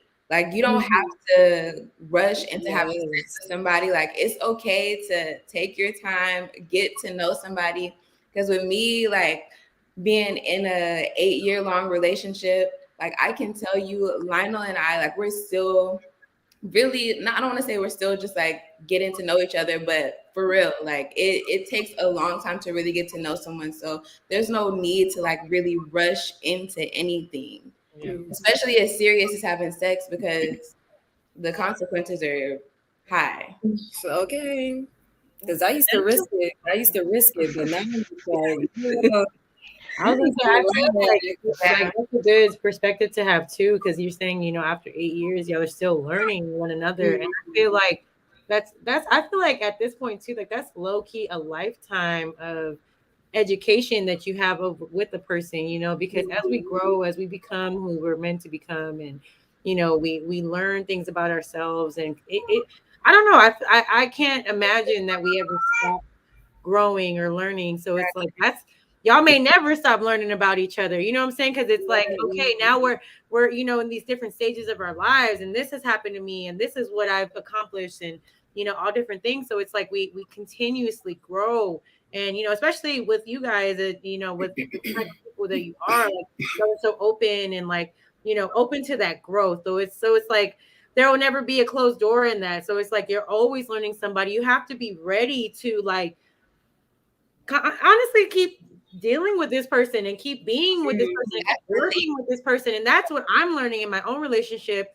And to talk about the moving differently, even in relationship, it's like just being more cautious, more careful, and making sure that these are the things that we want. Because even though we're somewhat more of like a new relationship, it's like I'm already seeing the level of effort that it takes to make a true partnership work when you really are with that one person. You know what I'm saying? So it's like if you aren't willing to put in the work, which a lot of people aren't, they think they are. And I can say too, like I thought differently, you know what I'm saying? And it's like now I feel like I'm with the person that is worth the effort and is worth that time and that work. You know what I'm saying? It's like, and I just thought differently about partnerships and what they were. But now that I'm in that moment where it's like, this is a person I do want to spend, as long as I possibly can with, like, damn, like it's so much more complex than people may think. And And that really happens like I once haven't you get even in that frequency of, we like talk that's about that divine healing, right? yes, like Getting you into our learn. one self. So you Yes. start, that's what we talk about. I'll even run it back real quick. I've definitely had my fun. I had my fun when we're gonna run it back to the sex real quick. Yeah, do you know what I'm saying? Do you safely? I feel like it can be a great thing, a fun thing when you are ready to be with a person. Go for it. I'm not single, so let's go ahead and get that understood. So we talk about getting one with self. It's definitely like the past couple years that I've been like, okay, I'm ready to settle down because I've just been having my fun. I've been in a relationship, learning different things, different people, and I'm like, yeah. So the past couple years, yeah. Next thing you know, bam, I'm like, there he is. Hey, and it's there, just like you were saying, Mo. Like I'm like, yeah, because now I know more of myself. I done healed enough of myself to know what I am wanting and needing in a person. When we, talk about honesty and communication, and again, we talk about that growth, you have to be with somebody that wants to grow. You can't be with somebody that's fixed and you can see right away they're not putting in the effort. They're not showing you, hey, this is what I want to do. They're playing. Well, Right. that means they're not on the same level. So that means, are you on that level? Because you're talking to this person, you interested, you want to play this game. So you must not be ready either. But we know now, like that's why I love what she was saying. Like, I need to know who you are. Like, I want to have no kids. Yeah, like you don't bring a child into this life on purpose to be spiteful, to just be out here doing shit for no reason. This is something that you tie your whole life into. Then you bring in two other families into it and so many other things into this child's life. It's not something to play with. At all. And again, when we talk about that responsibility as a mother, as a father, as a human being, no matter what you was out here doing, you know, and we all need to heal, especially as Black people, like Black men and Black women, we need to heal. Like, we have so much more to us, so much more to our children. When we look at our children, the things that they are capable of. And like I said, that's why I feel like we have been doing good, because our kids, we look at our kids and it's like, you are so much better than I was. Like, you don't have or haven't seen the things that I have seen. So I feel like all that just comes with learning that about yourself and stepping into that divine femininity.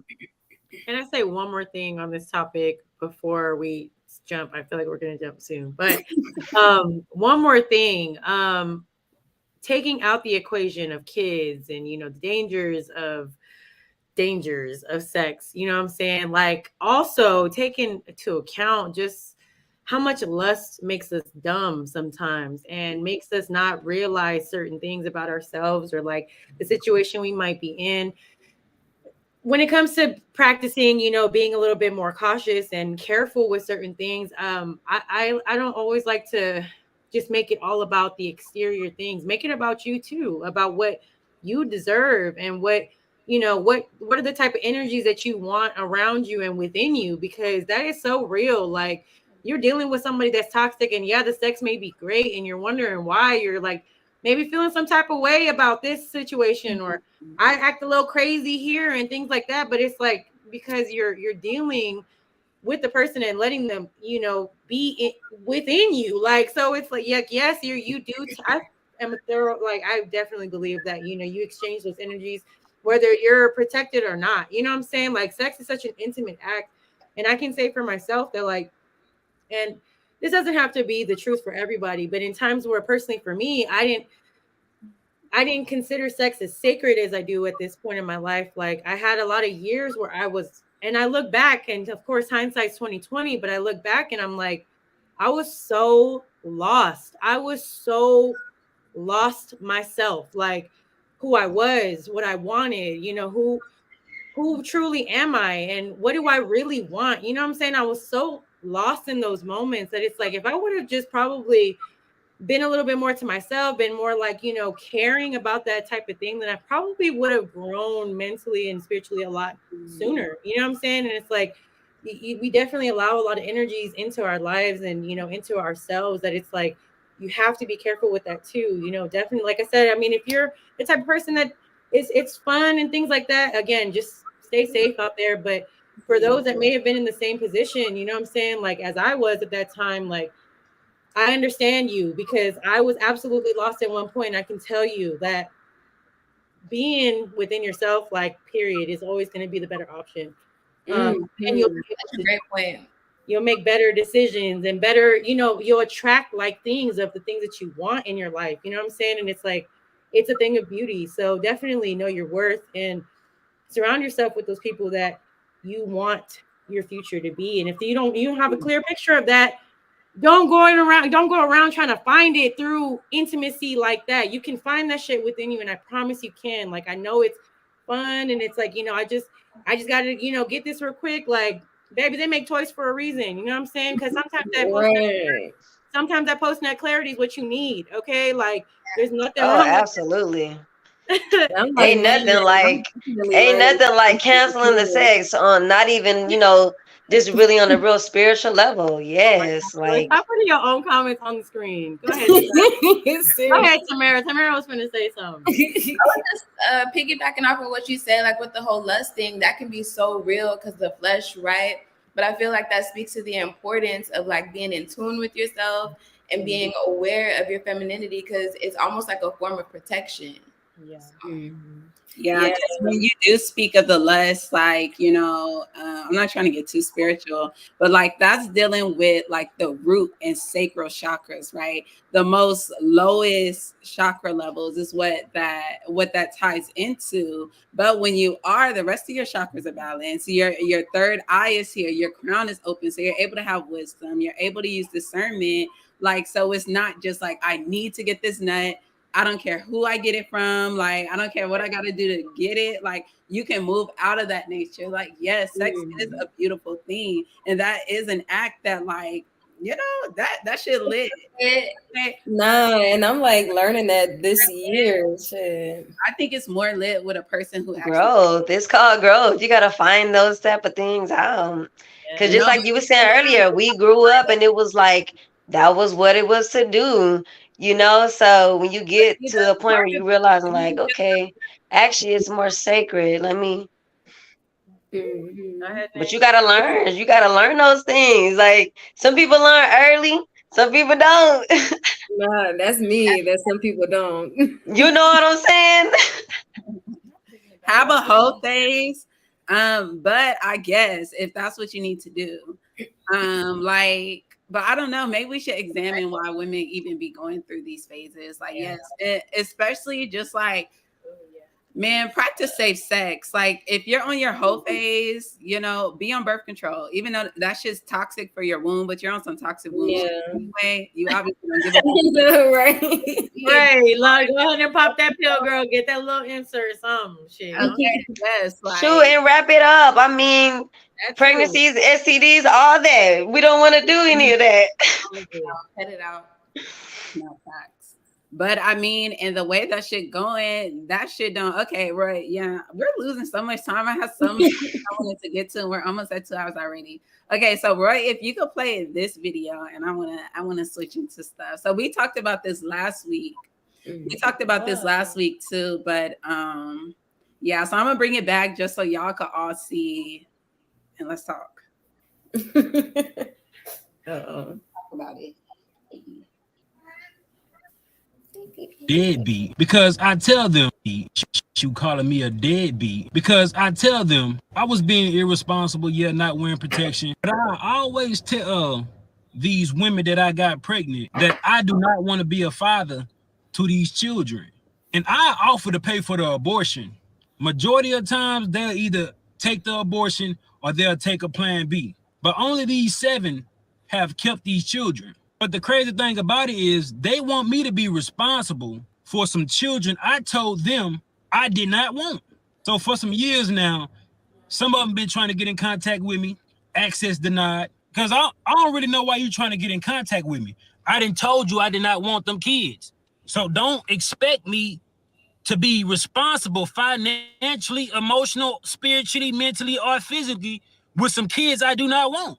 And I don't give a fuck what nobody think about it. You're not going to force children up on me. Yeah, we both made the decision to lay down and have intercourse. We both was irresponsible about the decisions we made that night. Yeah, I could have pulled out, but I didn't. And I ain't care to pull out because I'm not the one that's gonna have to carry a baby for 9 months. It's the woman. In my opinion, women should be more careful on who they sleep with because you're gonna be like, one of my baby mamas trying to find me so I can financially support a kid I didn't told her or them I did not want. Another thing is these just jump offs. These the type of women that I ain't even had to do nothing for. The bare minimum, but they gave me access to their body and they think I want to be a father to a child for one of them? Like, I don't even have no type of love for these women. How do they expect me to love these children? Before y'all say, oh, he irresponsible, he a deadbeat, he don't take accountability. Yeah, I do. I just don't give a fuck. You ain't gonna force these children on me when I told you I ain't want them. Yeah, I can offer to pay for abortion, but at what point can I force a woman to go get an abortion? I cannot. A woman say, my body, my choice, but you calling me a dead. Okay, now I want to get y'all opinions on this video. I know me and Tiara and Tamara, we seen this video and we talked about it some last week. But Deontay, Mo, and Jordan, y'all give me y'all thoughts. But I gotta ask the question that he asked: like, should women be more careful with who they are sleeping with? Absolutely. Yeah. Yes. Crazy to me though. Okay. No, it's crazy. I get it, but it's like, damn, he really just said that he don't give a fuck. And Like I mean, now I'm not saying I definitely agree with him taking responsibility for the fact that you is laying down with this man. You know what I'm saying? But also on his account, I'm like, all right, bro. Like you're literally trying to fight and explain your situation, and you are obviously a little stressed out about the topic yourself. So you should have been responsible on the same account. You know what I'm saying? Like take some accountability. Don't come to the internet crying to us because you got these women down your neck. That's not our problem. That's your problem because you decided to go and lay with that woman. So what the fuck do we care about it? Personally, that's me. But second of all, yes, definitely he did have a point when it came to women. Especially if a man is sitting here telling you, you know what I'm saying, well, I will do this and a third. Like, I'm sorry, but paying for an abortion is not always the fucking answer. And if women are sitting there accepting that as an answer, like abortion itself is traumatic. You know what I'm saying? Like that can be a traumatic experience for a woman. You know what I'm saying? So like you have to think thoroughly about these things, like the type of situations that you can really get yourself in. And it's like, damn, yeah, okay, this nigga don't give a fuck, whatever, he takes accountability, but bro, you're not really taking that accountability because you're sitting here telling us about it and how it's bothering you and how you don't want to hear it from these women, but you know exactly what the fuck it would be if one of those women decided to change her mind and be like, no, I'm gonna keep this baby anyway. You should have been smart enough to know that that's the outcome probably about 90% of the time anyway. So there is. You have to hear about it. Why are you trying to explain yourself to us? I feel like he's got something in himself that he's not, agreeing upon because you felt the need to come and tell the internet and explain yourself like that. Like this is the thing I be talking about. Like But at the end of the day, we're here to talk about women, of course. But yes, be very careful because I'm sure it's a number of niggas out here like him. Like they everywhere, okay? And it's like, yeah, you need to just be careful about what you're doing. And if a man tells you the type of man that he is, you need to listen. I don't No, think for real. they probably just thought like, oh, he's not for real. He'll change his mind. No, that's what I'm saying, girl. You need to listen. When a man tell you he ain't shit, you And so that's part of the women's issue. Yeah, because that's part of the women's issue. We got to stop thinking that we can change a man Yes, too. Like, thank you. I was just about to say that, girl. I was and I'm learning that the hard. I'm learning that today. Don't be the one that I'm gonna be the one that no, you're not. Stop it and stop trying to prove something to this man. Like, what the fuck does he? What do you need to prove to him? What is he doing for you? Like, he's obviously that be the shit that be driving me crazy because I'm like, why do you feel the need to prove something to this man that you can change him and make him the man that you want him to be? Why do you feel the need to prove that to him? Trauma, that's why. Because they're traumatized. You got to remember, you're going to run it all the way back. No, you but you have to have a good example growing up. You have to have an example. At the end of the day, not everybody got a good example, and that's just shit what it is. Because I done definitely had to bump my head a few times.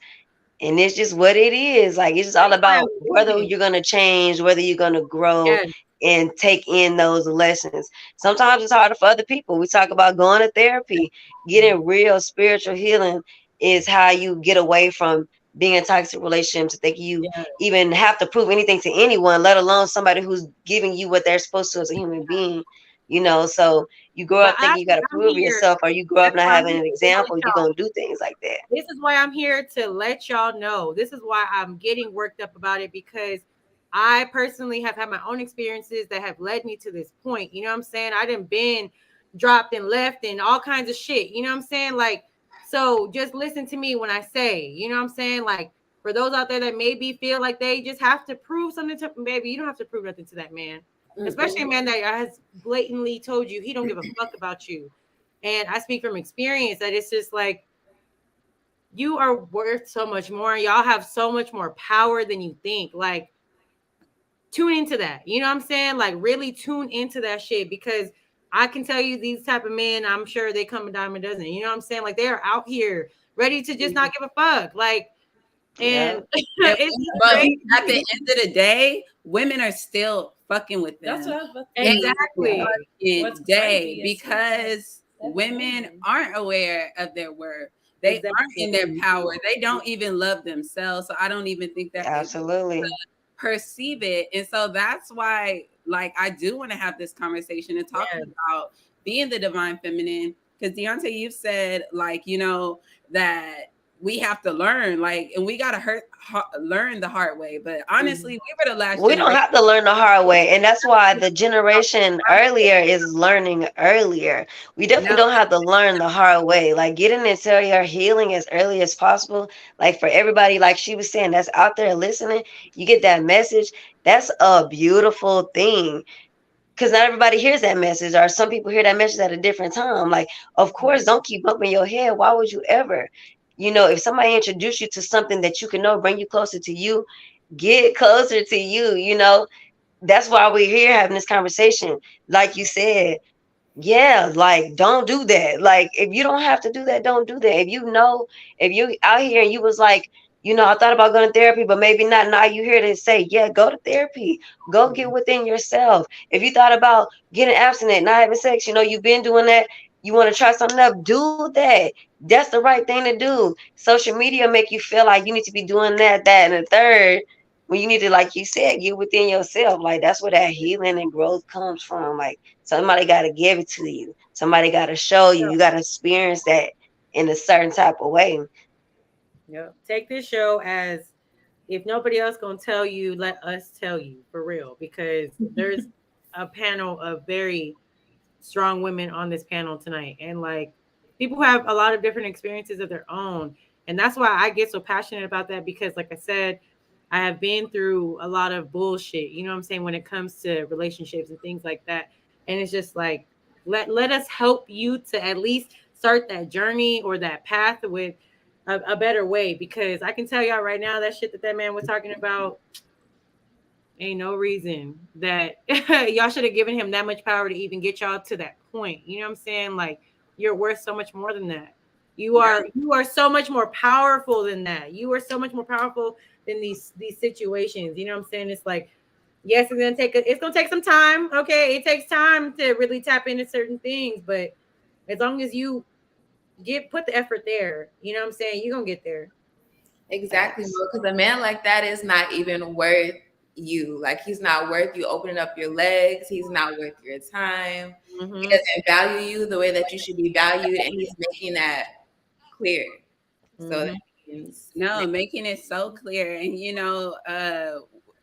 do have to sometimes go through those experiences so you can fucking learn. Because I could say for myself, I know there was a time I was definitely fucking with men that I shouldn't have been. Like, and at that time, thank God I was on birth control, because I would have been sick as fuck had I been pregnant by some of the niggas that I sick. Okay, what, I got a 9-year-old sick. We're not playing those games. Oh my God. So like, yeah, but as we are stepping into our divine feminine power, and as we become mothers, I feel like we can use that creatrix power to shift the system. Paradigms are shifting anyway. There's so much change happening. And as we come back into our divinity, as we get a little bit more intentional in choosing our partners that we decide to share our body with, so like, we're making sure that the man at least likes you and respects you. At least if that's the minimum, make sure that man likes you and respects you. And you gotta know what that means for somebody to like you and respect you. You don't know that until you like and respect yourself. Yeah, say that. Period. Oh my gosh, you said that so well. Like, yes, that's exactly the back up that we needed on that. Because yes, it's like, you know how they say, like, oh, that saying, like, practice makes perfect. They're like, actually, perfect practice makes perfect. And it's like, yeah, you got to specify that shit. You got to make sure that you really understand the difference. You know what I'm saying? So yes, and there's nothing wrong with, reaching out and needing help. Like, it's okay to need help. That's another thing I want to say. Like, there are so many people out there, and I can even attest to that too, that it's like, I felt like, I'm the only type of person that's going through these things. You know what I'm saying? I'm going through, this and the third. And it's like, no, you are not alone. Trust me. Like, there's so much out there that you can receive support from, whether it's people, whether it's resources that you find. Like, just, you have to look, and you have to kind of reach out. Sometimes it can be scary, but like, you will be surprised whenever you put yourself a little bit out there, like the type of shit that you can attract and the type of stuff that you can find to help yourself. So definitely look for those like you know what I'm saying, that might, need that guidance as well. People that can give that guidance, because we only got one life. Know that you deserve that guidance. You deserve it no matter what you did. Yes, and anytime you can step into your journey, like, that's another thing I feel like when we talk about fear of self, fear of becoming greater, fear of becoming more, fear of feeling like we deserve those things in our lives. You deserve it all. Like, go get it. You deserve it all. No, facts. And so I think it was just so interesting that, like, this dude with 7 baby mamas, like, had to be out here. Like, I think y'all should be being more careful who you have sex with. And I think on the other video, he talks about, like, why should I be respecting a woman more than more than she's respecting herself? And then Blueface talking about, women not valuing themselves. So it's like the most ain't shit, bottom of the barrel niggas are having to convey these messages, because y'all bitches keep fucking him and letting them fuck raw, letting them nut in you. And so, then like, getting mad about it. Like, at the end of the day, like, if that nigga don't stay with you, then that's just what the fuck happens. And like, you're just gonna have to take that to the chest. Like, you can That's it. You just gonna have to take care of your business. Yeah, like, there is a accountability and responsibility that we have as women, period. And that's actually one of the things I wanted to ask y'all. Do y'all think that women have more responsibility when it comes to having a child? Because I think both of these guys, like, said, like, hey, you're gonna be the one carrying the child for 9 months. Like, you're gonna be the one with the baby, and I'm not. And even though, of course, like it takes two people to have a baby, it takes two to tango to create this life. But do you think the mothers have more responsibility? Yeah. I think we do, mainly because we are the creators. So it is up to us if, whatever path or direction that we, go down for ourselves, we are the creators. Yeah. I We believe, are a little bit more responsible than yeah. the men. So I've always heard the saying like as above, so below. And so I feel like it even starts like literally whenever a woman gets pregnant, like you're the one who is gonna have to watch what you eat, watch what everything that you intake in your body, watch your rest levels, like everything that comes with pregnancy, all of that is on the woman. And so I feel like that sets the tone, like that speaks to what it is. We definitely carry more responsibility even whenever the child is born. Like typically the mothers are the ones that are nurturing. Like in traditional roles, like the father, they go out, they get the bread, they leave the house, come back, and women are the ones that are responsible for making sure that the child is, basically raised up well. Yeah. And I think I agree with that because I think women definitely have a bigger responsibility. But sadly, the way things are set up, it's like, yes, even, after the fact of you carrying that baby, like that baby's going to be mainly with you and expected to be mainly with you and being cared for by you. Like it was a conversation I had with my sister some years ago, and I remember her telling me, when we were talking about kids, and she just told me, like, if you think you're ready to have a baby, like, just think about the fact that you are going to be the one with this baby. Like, you are going to be the one, no matter what he decides to do, that man that you with, no matter what, like, you are going to be the one left with this child. You know what I'm saying? Like, so I definitely agree with that. I feel like women definitely have a lot more responsibility when it comes to it, even from, the conception to taking care of yourself to out, whenever the baby's outside of your body. And I think that, like, I was gonna say, as far as these men like Blueface and this man in this video, like, it really pains me that they sit and low key weaponize the fact that women have that responsibility, on themselves. They're like turning that against these women as an excuse in a way to not be shit. Like, I can be shit because that's not my responsibility. And that's a sad truth. And that's why I think it's so important to realize these things and really understand that, men, and of course we talk about not all men, but especially men like that just don't give a fuck about you, that child, none of that shit. Like, I really want these type of men to like be gone from existence in a way. You know what I'm saying? Like, to where they're forced, It definitely to where they're sucks, but we forced gotta to remember, like most keep people them who do manipulate stuff them. like that regret that. They get older and they be like, "Why don't my kids talk to me? Why don't my kids deal with me?" They will, like, so they can say what they want to, but most people get to an age and they're like, "Man, my kids don't fuck with me," You think and that men? sticks with then now you have to live with that for the rest of your life. Yeah. So the men can act like that. They can say what they want to say right now, but that life, that's a part of you. That's a part of you. Yes, women have more responsibility. And again, shout out to women. Happy Women's Month, because we're gonna take care of the BI. That's it. And that's on all star baby daddies out there who don't want to do anything. You don't have to. That's fine. And if a woman don't want to take care of her child, hey, that sucks. But that's a choice that she makes as well. Because at the end of the day, once that child gets here, if they don't want to do that, that's fine. I'm definitely taking care of mine. My child, baby mama, and all is the best thing that ever happened to me. I'm a proud mother, stand on all that, but definitely don't go in here blindly. Like, this is not something to be played with. I tell my sister that all the time. Like, yeah, you want to talk about kids, that's fun, they're cute, but they ain't to be played with. You bring a child into this world, you have a responsibility, you have a duty. That man is going to get his, and I strongly believe that that's just what it is. But now at the end of the day, you take a look in the mirror, just your choice. What you going to do? You going to take care of the child or not? You going to do this or not? Because It's you did this. You gonna have to stand on that. I feel like it's rejection. Like we know for sure later on in life they probably are gonna have some regrets. But if you ask me, and it's just my opinion, but I feel like it's still like something underneath the surface that's like not okay. Yeah. Like maybe it's subconscious, But I honestly think whenever they take that perspective, it's really just projection. I mean, it's definitely trauma because these men have been traumatized. But like when we're Yes. speaking about our sacred power as the divine feminine, and women want to be taking these roads of hating men. At the end of the day, every man was created and raised by a woman.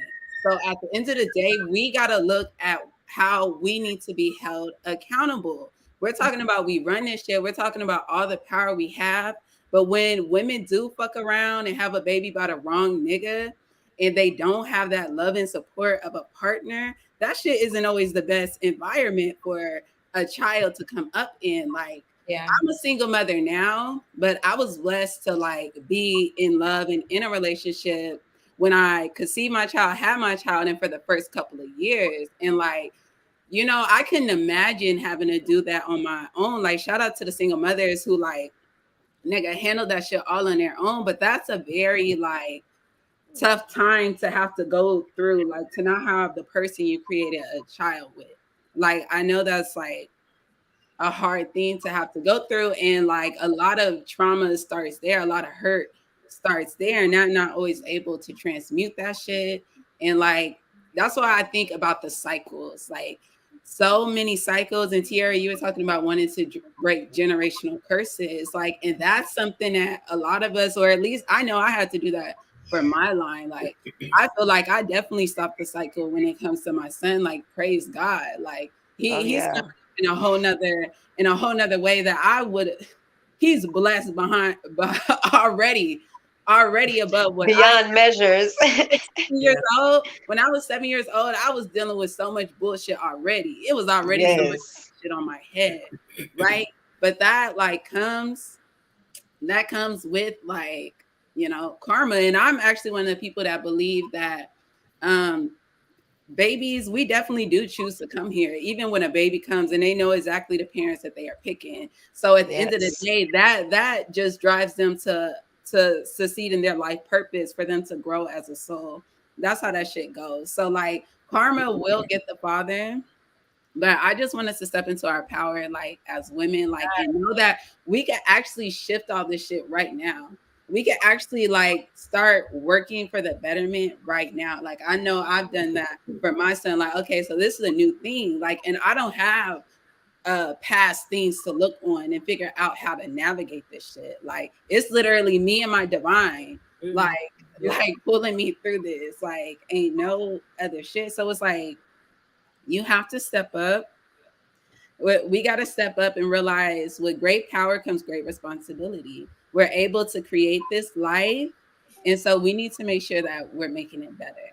Like, And I know we've all heard that pussy runs the world. So I bet you if we as a collective start to make better decisions and shift, that men they'll follow along. Like they'll get the picture. exactly. And that's what I want to like paint, is that we are in control. We have been allowing niggas to treat us like shit. We have been allowing men to come into our sacred space with just a text. He DM'd you to pull up, and you pulled up and you let this nigga fuck. Like, he don't know your middle name, your last name. He ain't never bought you no dinner. He ain't like, this is what we have been allowing. And it's okay because we weren't aware of our power. We weren't in our power at that time. And that's something we'll have to forgive too, as we are going through our healing and we're looking back at the times like, damn, I undervalued myself. I didn't see the worth in myself. But we can Yes. always change and be like, okay, recognize my worth. Like, hold on. I am worthy of love. I am like worthy of joy and happiness. Like, I can feel fulfillment in a relationship. I could feel fulfillment just by myself. Like, we have to definitely get in control. And I feel like we definitely can, Tamara, like you said, we can get these niggas into shape. I think we definitely can get these niggas into shape, like, especially because pussy do run the world. And it's because we have to look, and it's gonna start with that inner work. Now, listen, I'm just gonna quote this song because I'm about 2.5 of these bitches in, and I just wanted to talk about this song because I absolutely love part of the lyrics. So I will rerun "I'm That Girl" by Beyonce. I don't know how many times in a row. Okay. And there's a part of the song where she's like, it's not my man, it's not my stance, it's not this and the third. I'm that girl. You know what I'm saying? I am that girl. It's not the things around me. And what was she saying too? Like, in the morning, I shine right through the blinds. Like it's and anything next to me gets lit up too. Like she's speaking of that like womanly power. And like that's why I run that bitch back over and over and over and over again. Cause I'm like, yes, like that sunshine that comes and lights up the room and is coming through the blinds. And like, yes, understand that, you know what I'm saying? And embody that. And just really like, oh, guys, I really hope some people are like ready to start their journeys tonight. You know what I'm saying? To that divine femininity. Yes. To continue my own experiences, my own path, tonight, because this has really encouraged a lot of that, great feminine energy. And I'm really glad that Naomi picked this topic tonight, because this is something that I'm like, yes, the women need to hear it. The girls need to hear it. You know what I'm saying? Like, no, we need to get ourselves in line. We need to get ourselves in line, especially if we are running the world, like we said, because then we have a role in running this shit into the ground. Because this shit has not been going as well as it should have been. We have not been in our power, like so definitely. Like, and some people are probably like, "Damn, but how do I start fucking loving myself? How do I find my worth?" And it's like, you have to start your self-love practice, like, because we can look so outwardly for love sometimes, like, and like we've been saying it, that shit is inside of you. You have to go inside, like, okay, if you know that you want to be loved and you deserve love, but if you cannot, like, that's just not coming from the outside, like, start with loving yourself. Like, what do you want a lover to give to you, and how can you give yourself these own things? So there's like little things that you can start doing to like practice self-love. So what are some like self-love and self-care things y'all do? I know like one of my favorite things to do for myself now is like literally just to buy myself flowers, like keeping fresh flowers in the house. Yes. It's like I started meditating, but I found this girl I just went on YouTube and I'm like, I need to just find, like not a quick meditation, but do that today, because I wrote in my journal that I really need to do that. So I just did it. And the questions and the things that the lady was saying during the meditation, while you just deep into your thoughts and feelings, and I was literally crying. I'm like, damn, girl, you a little messed up inside, but we gonna figure this out. We gonna get it right. And that's okay. Like, this is a Nice lot. release. You gonna get to that. That's the beautiful part, I think, too, that it's just like whenever you really start to dig deep like that, like it can hurt. You know what I'm saying? It really can, to the point where you mourn over your past self or the past experiences, past being that you used to be, and that's okay. Do not fear that, because that is where the breakthroughs happen. You know what I'm saying? And I can definitely, from my own experiences, like, keep going. You know what I'm saying? Like, don't fear that in yourself, because once you overcome that, you become even more powerful. You know what I'm saying? Like, you're able to know, those weaknesses that you had in the past, to where it's like, damn, these are now my strengths. You know what I'm saying? Because I understand and I'm aware. And it's like, guys, like I know the meditation and stuff. For me, self-care, I don't know if we're talking about self-care things, but self-care for me is resting. Like, I definitely, and that maybe that's my Taurus moon speaking, because look, Tamara feeling me, you know what I'm saying? But Look, my Pisces moon is like, yeah, my naps, that's what I like to do. Like, recuperation for me is everything. I need time to rest, so I will make time for it whenever. I don't care how much shit I got going on. I'm gonna make that time to go ahead and get my sleep, whatever it is, or just being able to unwind and shit like that. Like, find that within yourself, and there's nothing wrong with looking into you and who you are, because that's still you. You know what I'm saying? You can practice the things that you love, and don't feel ashamed of it, because our capitalist society want to talk about, well, you're not working hard enough, and shut up. You providing for yourself, you get shit done. There is nothing wrong with resting. Don't sit and think that, oh, I'm lazy, this and third. There's nothing wrong with that shit, because this is how it's supposed to be anyway. Yeah, no, especially if you're feeling the need to, because that's probably like your your intuition, your inner self is like speaking to you, and that's the only way it could ever communicate to you if you actually really do need to rest. Mhm. And Yes. earlier, both Yumo and Naomi, I recognized like y'all were saying affirmations. So affirmate, like whenever you were quoting Beyonce and stuff, and like Nay, you said it another time before that. But that's also a really good tool to just like kind of speak stuff into fruition. And like if it's something new for you, like that's okay. Like, but affirmations are a really great way to get started. And then I know for me personally, what I do, like I'm a dancer. Dancing makes me feel good. It makes me feel sexy. Yes. It's fun. I like to Good do. relief. Yes. I like to do that. And what else do I do? Yeah, and dancing could get very spiritual too, right? Because you can get in that zone and that creative zone, like that Mhm. feminine energy. So that's yeah, Yeah, that And dancing is very that's healing, especially a for Black women. Yes. music is healing, period. And I feel like for me, like I love and I feel like this is air sign activity because I love to fucking sing. Like I literally retweeted something that was like, if I don't sing, I will die. Like, and Yeah. yo, that is such a release for me where it's like it can range from whatever genre I'm listening to. My favorite release music is definitely rock music. Like if you don't listen to rock music, give it a chance, scream and yell with those songs too, because it is such a release, you know what I'm saying, or whatever it is that you like. Like, definitely find your groove and where you know your niche when it comes to those types of things. Like, everybody's different, but I definitely believe the affirmations too. I didn't even think about that, but affirmations don't have to be perfectly scripted. It can be some shit that you heard in a song that you keep repeating to yourself, like. Mhm. Yes, and so you're absolutely right, Tamara. I'm like, now that I think about it, that low key is affirmation because I'd be thinking back to that song. I'd be like, yes, like I am the sunshine that shines through this bitch. Like, period. Like, Yes. Yeah, no, affirmations are definitely a part of like my daily practice. And when you start getting into self-love, like the rituals and the practices that you do, like, you know, it builds your discipline, it builds your worth. Like, cause I have my affirmations written on my bathroom mirror. Like anybody who goes into my room, like my mom will go in there and you know, she'll say it. Like, and they're so simple. Like, and I feel like they're such great like self-love. Is I am beautiful. I am happy. I am magnetic. Like it's just like simple things you could tell yourself like every day, each day. Like once I get up out of my bed, and even just like having gratitude that could bring you present and make you realize the blessings that you have. Like Ironically, the most simple things tend to be the most powerful.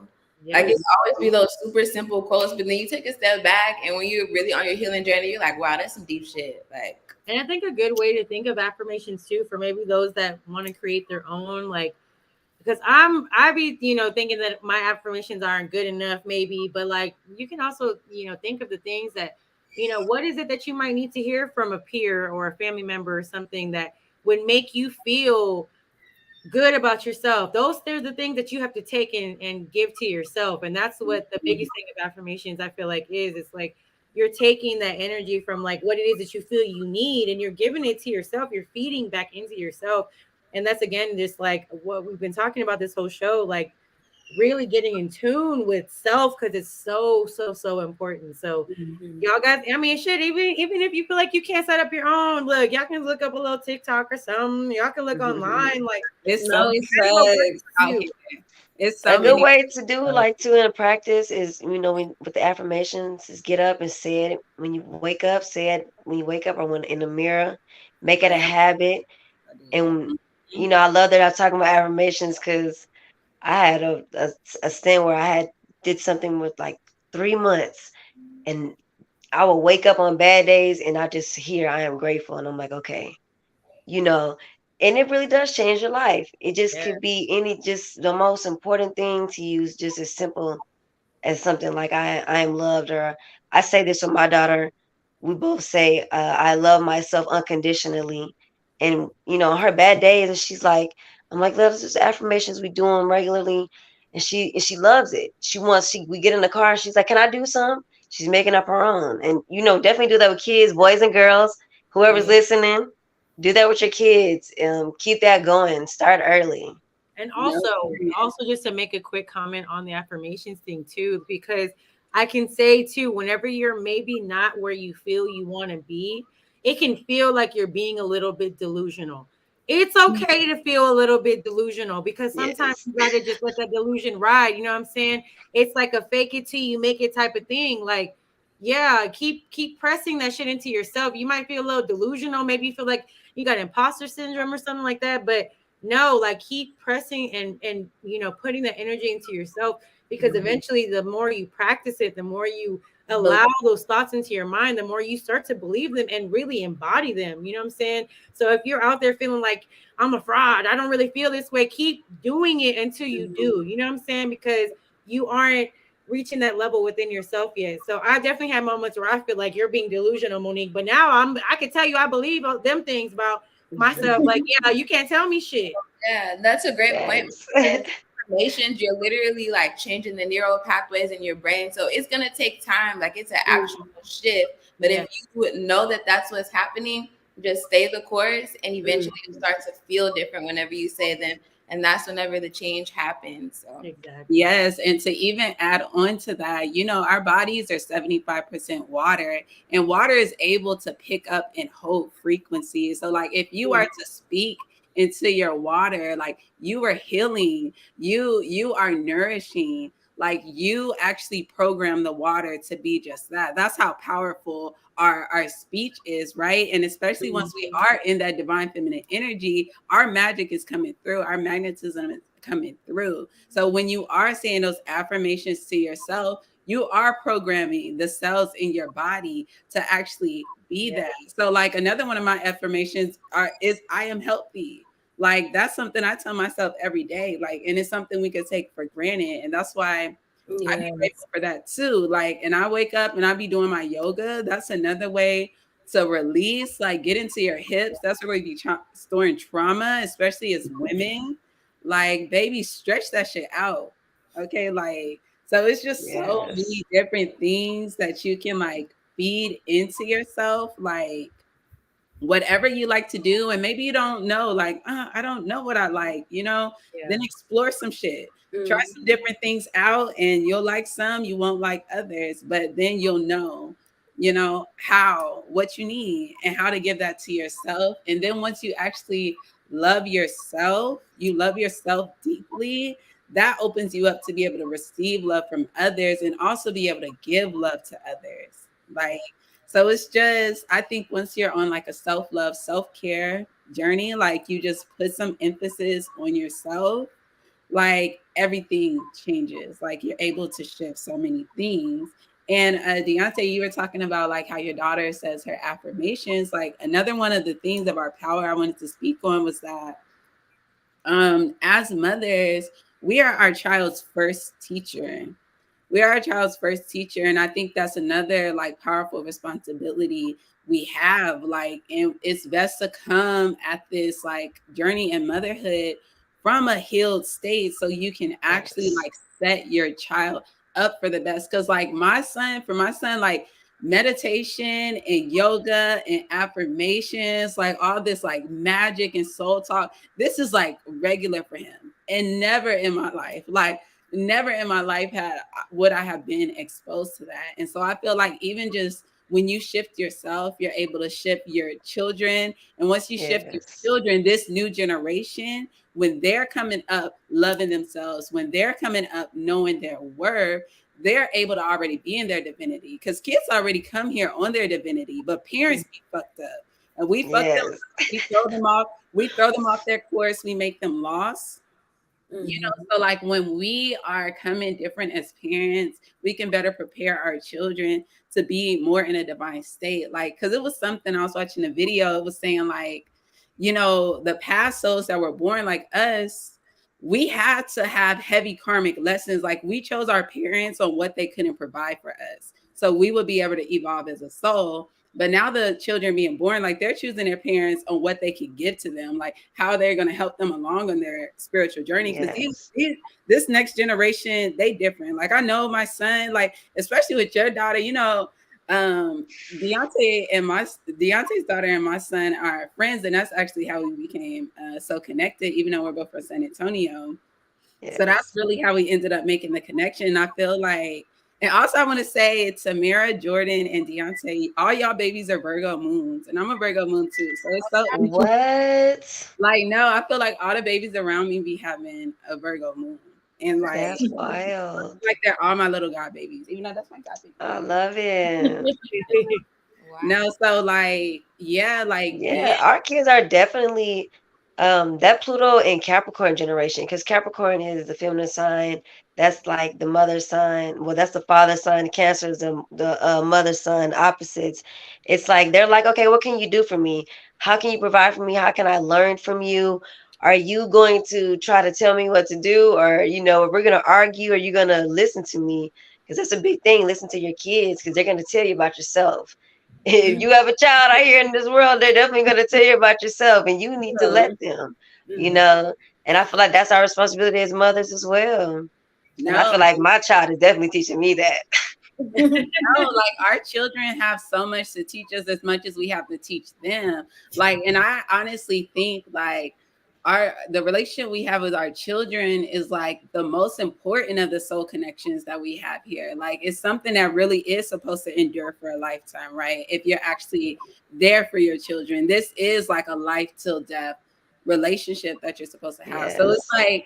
like I just be thinking about it, and I was a psychology major, so honestly like raising a child was like the most, or I'm still raising a child, but it's just like the most like wow, you could really like understand human nature in a whole nother way. It's just crazy like Yes. to grow a person, like, and to like be tied to this person, and like it's just something different, because even when my son's getting on my nerves, it's like damn, he at home, like I can't even get away from this person that's over my head like this, So yeah, Yeah. like we are our children's first teachers, and I think that's a responsibility that we need to realize. Like, okay, we are shaping the next generation and generations to come based on how well you or not as well you do as a parent, and we definitely have to step into that. I'm like, and it's getting so late. I can't believe it's already. Oh my gosh, we're almost 2.5 hours in, guys.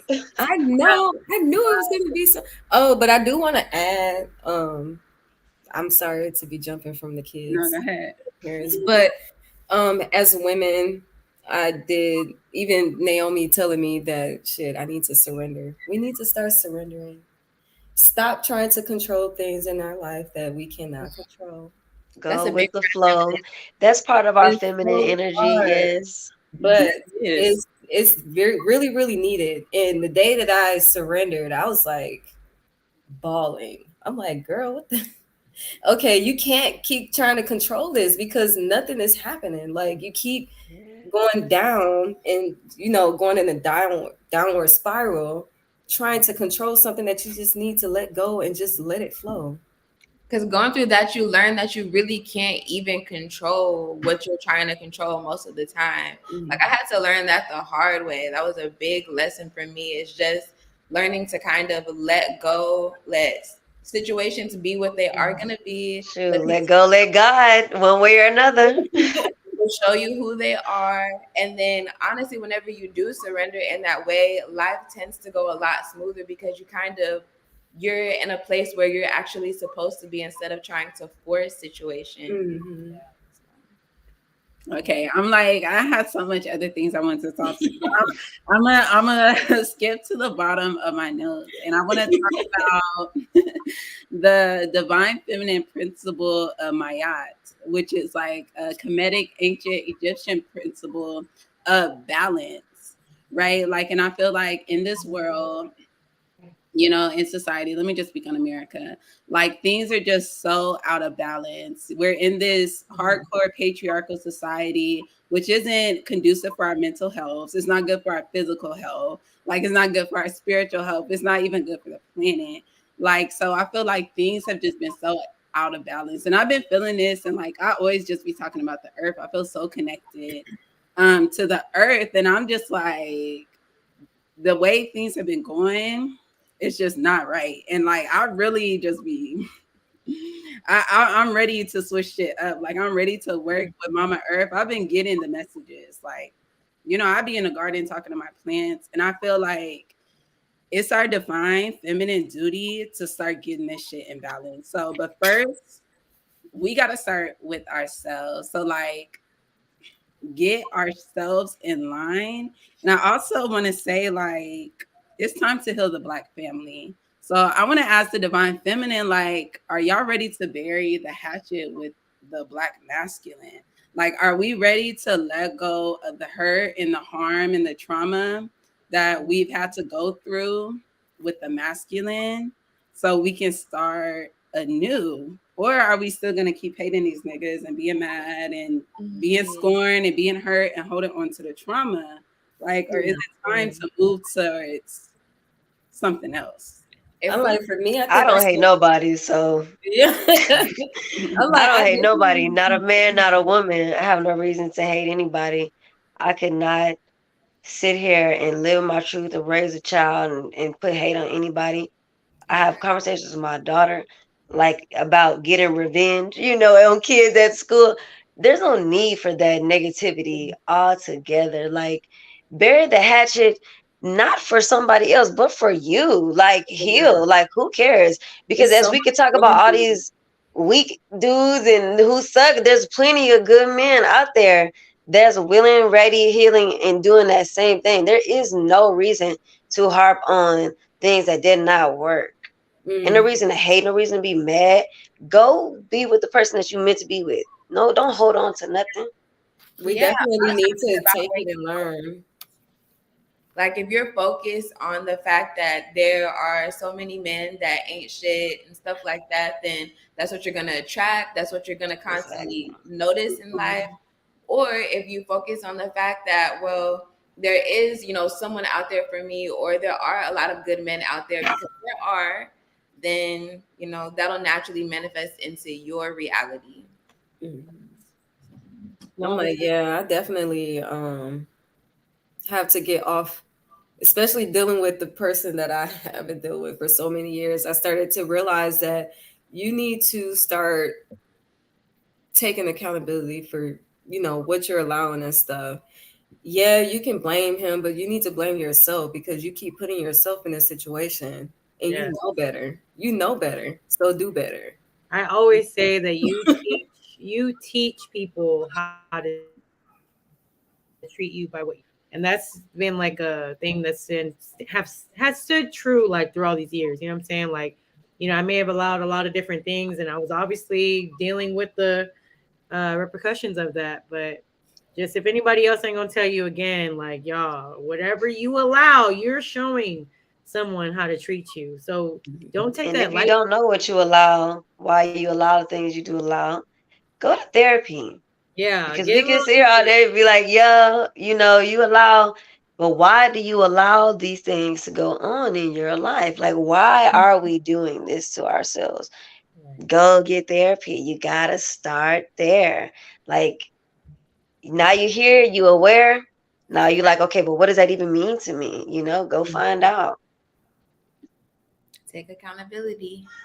Yeah, I definitely learned a little bit with therapy. It helped me open up my memory lockbox and start Yes. realizing. I mean, I definitely still need it, but now I'm able to look within a lot more, a little bit deeper to see, what is really the problem. Like therapy definitely helped, but it also opened me up with, how to figure out what's really the true reason why you keep dealing with the things that you keep dealing with. Because I know that it's ridiculous. And I said out loud, this is ridiculous. So Yes. you need to figure out what the issue is and drop it. Leave it where it's at. Leave it in Pisces season and keep on moving, okay? Because Yes. I ain't got time for it. no, for real. And With there's me, different type of therapies. Like, even, I love, Nate, you be doing your sound bowls. Those type of things are so releasing. Like, you'll just be sitting there meditating and something will just come up like, oh, this is why I do this and that. This is why I feel like this when this happens. And you're starting to pay attention to what triggers you and what you're falling victim to just by doing the yoga and everything, the affirmation that we talked about. Like, it's definitely a healing yourself thing. Like, it definitely comes with all of that. That's a great point, Beyonce. Like, even if you're not ready to be like, let me actually go find a counselor yet, there are different forms of therapy. And even if you just want to start with something as simple as like before you go to bed, like close your eyes and just take some deep breaths, meditate, calm your mind just for a couple minutes or whatever, like that's a start. And shout out to Torian for giving me this book. It's a 5-minute journal. During the day, I write, what am I thankful for? The first thing I do before I even get out of bed is write in that journal. What am I thankful for? What would make me happy today? And what is it? An affirmation for myself. And then at night, I write what is like a good things that happened today, and then what did you learn? And I think that is definitely helping me a lot with realizing, and especially going back, like, yeah, you probably wasn't having a good day, or when you woke up, it wasn't good, but just still try to figure out something that'll make you happy and just make you get through the freaking day. Yeah, but Yeah. journaling, that's a good point. Like I started really keeping like a journal. Even if we want to call that shit a diary, to Mhm. like get all your feelings out on the page. And I think it's good to be able to look back or even like, because emotions are a thing. We're gonna feel types of ways. And I think when you're journaling out, you can pause and kind of reflect, like, I'm feeling this type of way, like, and why? What is really like what am I really upset about? Like, what Yes. am I really upset about? And you could just like just be so open, like to this page that nobody else has to read. Like it's just for you. So like journaling definitely is such a great release.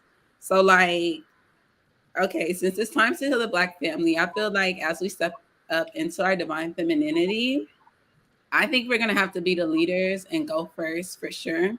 I think we're gonna have to be the first ones to heal, and I feel like we have to be the first one to forgive the masculine and like forgive ourselves because when we just think of like they probably had mothers who weren't doing their best for them. And so like I think when you're able to see Absolutely. things from a higher view and realize that hurt people, and I was thinking about this earlier, I was like, damn, but if hurt people, I think healed people can heal people. So Yes. like, no facts. So like, if you are able to transmute that hurt, like get over it. And I know it could be hard. Like, damn, forgive this nigga that did all this shit. Like, yes. No, for Because real. holding on to it at some point, holding on to is gonna be more work than like, like why are you still carrying around this baggage? Like, are you still trying to be in this energy? Like, is this what you want to keep going through? Like that shit, it's better to just forgive. And especially like when we're speaking about divine femininity, that divine, like that's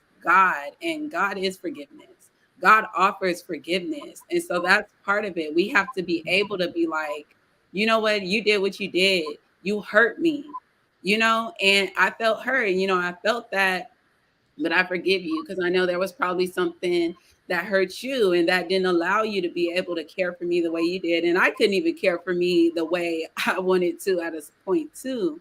So it's I like, forgive myself. no, you have to forgive yourself. You have to forgive your others for not seeing your worth just the same way you did not recognize your worth. And but once you do recognize your worth, and like that's not to say that forgiveness has to be like, you let anybody do anything to you and you forgive them. Like Right. no, You because must once have boundaries. you worth, If yeah, Saturn and Pisces is gonna teach us anything, you must have boundaries. period.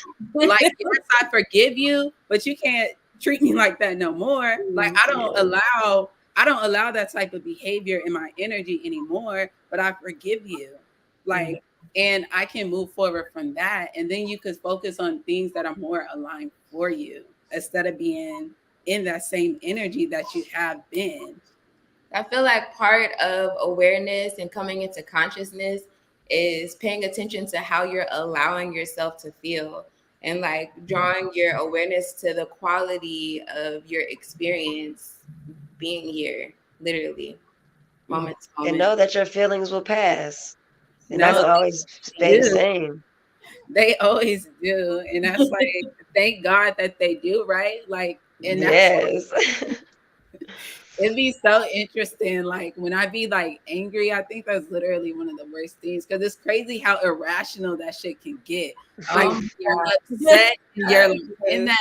in that fire, like, oh my, I can't even I'll be believe. honest, like that is a lesson that I probably learned like at 27 is that feelings will pass because I will get caught up in my feelings and just be mad that I'm even feeling some type of way and like you just be stuck. Yes. But that's also another thing that I learned with femininity is that a big piece of it is calmness. So with knowing that, I'm able to be like, okay, is this how I actually want to be right now? Is this what I want to give off? Is this me? And you know, Look, me and my Aries rising, I'm like, because Mother Nature still fucks some shit up from time to time. So bitch, still don't try it, okay? And and sometimes it's necessary Period. in order Sometimes to you gotta create get balance because yeah, people will push you to that point sometimes. So I definitely Yes. see where you're coming from. I also see the other side of it where I'm like, Sometimes you gotta burn bridges, and that's okay too. that's I feel okay. like that's okay. Sometimes the bridges gotta be burned. You can't come over here. You don't understand? Okay, you can't come over That's a here. form, I think, a form of self-love as well. That's a form of respect to yourself. You know what I'm saying? That Yes. it doesn't necessarily have to be like bad blood about it, but just cutting that shit from the root, like JC used to say, cutting that shit from the root because like yo, like sometimes you have to do that, whether it's a friend, significant other, family member, whatever, like you have every right to protect your peace. And if you gotta, That's right. you gotta do that type of shit to protect it, then do it. You know what I'm saying? Don't be afraid of that because at the end of the day, I feel like you'll always be rewarded within yourself when it comes to, being able to limit that bullshit in your life because yo, people will try it. They will bring Yes, it. they will. And as long as you allow it, they're gonna keep bringing it. You know what I'm saying? We'll take So your kindness for a weakness, especially as a woman. okay. No, for Yeah, real. don't be afraid to, set that little fire over here and there too, because like Yes. I that's mean, that's an aspect of femininity still. So exactly. now a woman scorned. So no, don't play with it. Don't play with it. Don't play with it. Okay. That divine feminine, like there's so many aspects to it. There's so many aspects to it. Like you got me fucked up. I Respectfully. mean, yin is the dark energy and it's the feminine energy as well. We're not going to play these games. Right. What they say? I brought you into this world. I take you out. We're not going to play these games. That's what it is. Yeah. That's definitely what it is. So yeah, I think healing ourselves will benefit all the people. I also want to do a reading before we close out. We're gonna pull Oh three cards yes. for the divine feminine. We're gonna pull three cards for the divine feminine. But this has honestly been like such a great conversation. I can't believe it's damn near 3 hours. I'm tired. No weed. Y'all see me? I ain't even out here smoking no weed. Naomi was nervous for real. I went, look, I'll start smoking. I'll forget what the fuck. I'm like, Exactly. I can't be smoking like that tonight because listen, no. But I'm definitely gonna roll me up a little something right after. But yeah, so yes, when it comes to this divine feminine, I just wanna like we have magic, we have power. Like divine feminine, you are powerful. Divine feminine, you are magical. Divine feminine, you are magnetic. Divine feminine, like you are love. Divine feminine, none of this shit like happens without you. Divine feminine, honor yourself. Like realize that you're a sacred space. You're sacred, okay, and not everybody can go to sacred places. Okay, and like yeah, so let's get three cards. Let's get three cards before we finish up. Oh, I forgot where it was in the background. Look, and I'm gonna take these that just popped out. Ooh, and we got 5 cards, and I love that they're all very purpley. Okay, so first card is step out of your comfort zone, North Node energy. And I love that this card came out because it shows that like we are aligned with like purpose and destiny. So like, and I said we want to shift towards this higher level, right? So I feel like when we're on North Node energy, we're going towards purpose, destiny, fulfillment, what we're actually supposed to be on. And when we are in that divine feminine energy, we can't get to where we're supposed to go. So the energy is gaining momentum. So I feel like this is also just saying like we are on this journey and we are going in the right direction. So the energy is gaining momentum. We are coming more into our truth, coming more into our power, and we're getting exactly where we want to go. And then we got it's a win-win outcome is forecast full moon in Libra. So like however which way it goes, it's gonna work out in our favor. Right. Like, and we're creating, we're manifesting, like everything is going to work out in our highest good. And so don't forget to tell yourself that even when things, because, you know, we don't always know when we're in our human, we don't have the full view of things. We don't have the full scope of things, but you can trust that all things are actually going in your favor. And like whichever way it go, you may think it's not going the way you wanted it to, but it's still going to be a win for you. And then we got it's time to release negativity, full moon in Scorpio. Okay. So that negative nigga, them negative practices, those negative beliefs, like it's time for that shit to go. We're going to be in Aries season. That's the energetic new year. It's time for new cycles. It's time for new starts. And for us to have a true new start, we're going to have to release that negativity. It can't go where we're trying to go. We're trying to move into this North Node energy. It's crazy. My North Node's in Scorpio. So baby, like, and you know, Scorpio energy, we're good at transforming some shit. Like, so it could be some negative shit and we could transform it. It's going to be magic. Okay. That's stepping into that magical essence of our divine feminine energy. And we also got emotions are running high. So remember that being connected to your emotions is part of us being in our femininity, but emotions don't need to run us. Emotions don't need to run us. Like emotions like movement. So let them go. They don't need to linger. They don't need to stay in your energy. You feel how you feel. Journal that shit out. Journal it out. Work it out a little. Okay, get to the root of how you're feeling is how you're feeling, because you know hood healers say a feeling is a fact. So you know, look at it, analyze it. I'm a Virgo moon, so I'll analyze the fuck out of some shit. Okay, so tap in with your emotions, but don't let them run you. So divine feminine, things are working out for you. You're going towards exactly where you need to be going, and it's going to be in your highest good. Even if you can't see the finish line, even if you don't see the outcome, know that God got the whole plan. And as long as you get in alignment with your true self, your highest self, with your divine feminine self, all things are going to work out for you. Okay. So no worries. Release the negativity, release the doubts, because we're going into new times and this shit is going to be better than you can possibly perceive. Okay. Yeah. Oh yes. So like that. This has been No Strings Lady Night. We done fucked it up for almost 3 hours. Okay. Right. This honestly, this conversation was so much it was so divine. Like this shit was just so divine. It was so good and so healing. Like I'm just so glad I was able to like tap in with like just such powerful ladies.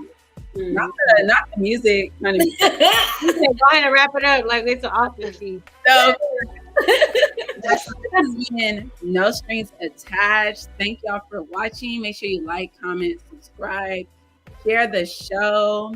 It's so appreciated. Y'all have a good night. See y'all next Wednesday. Bye. Bye. Lord.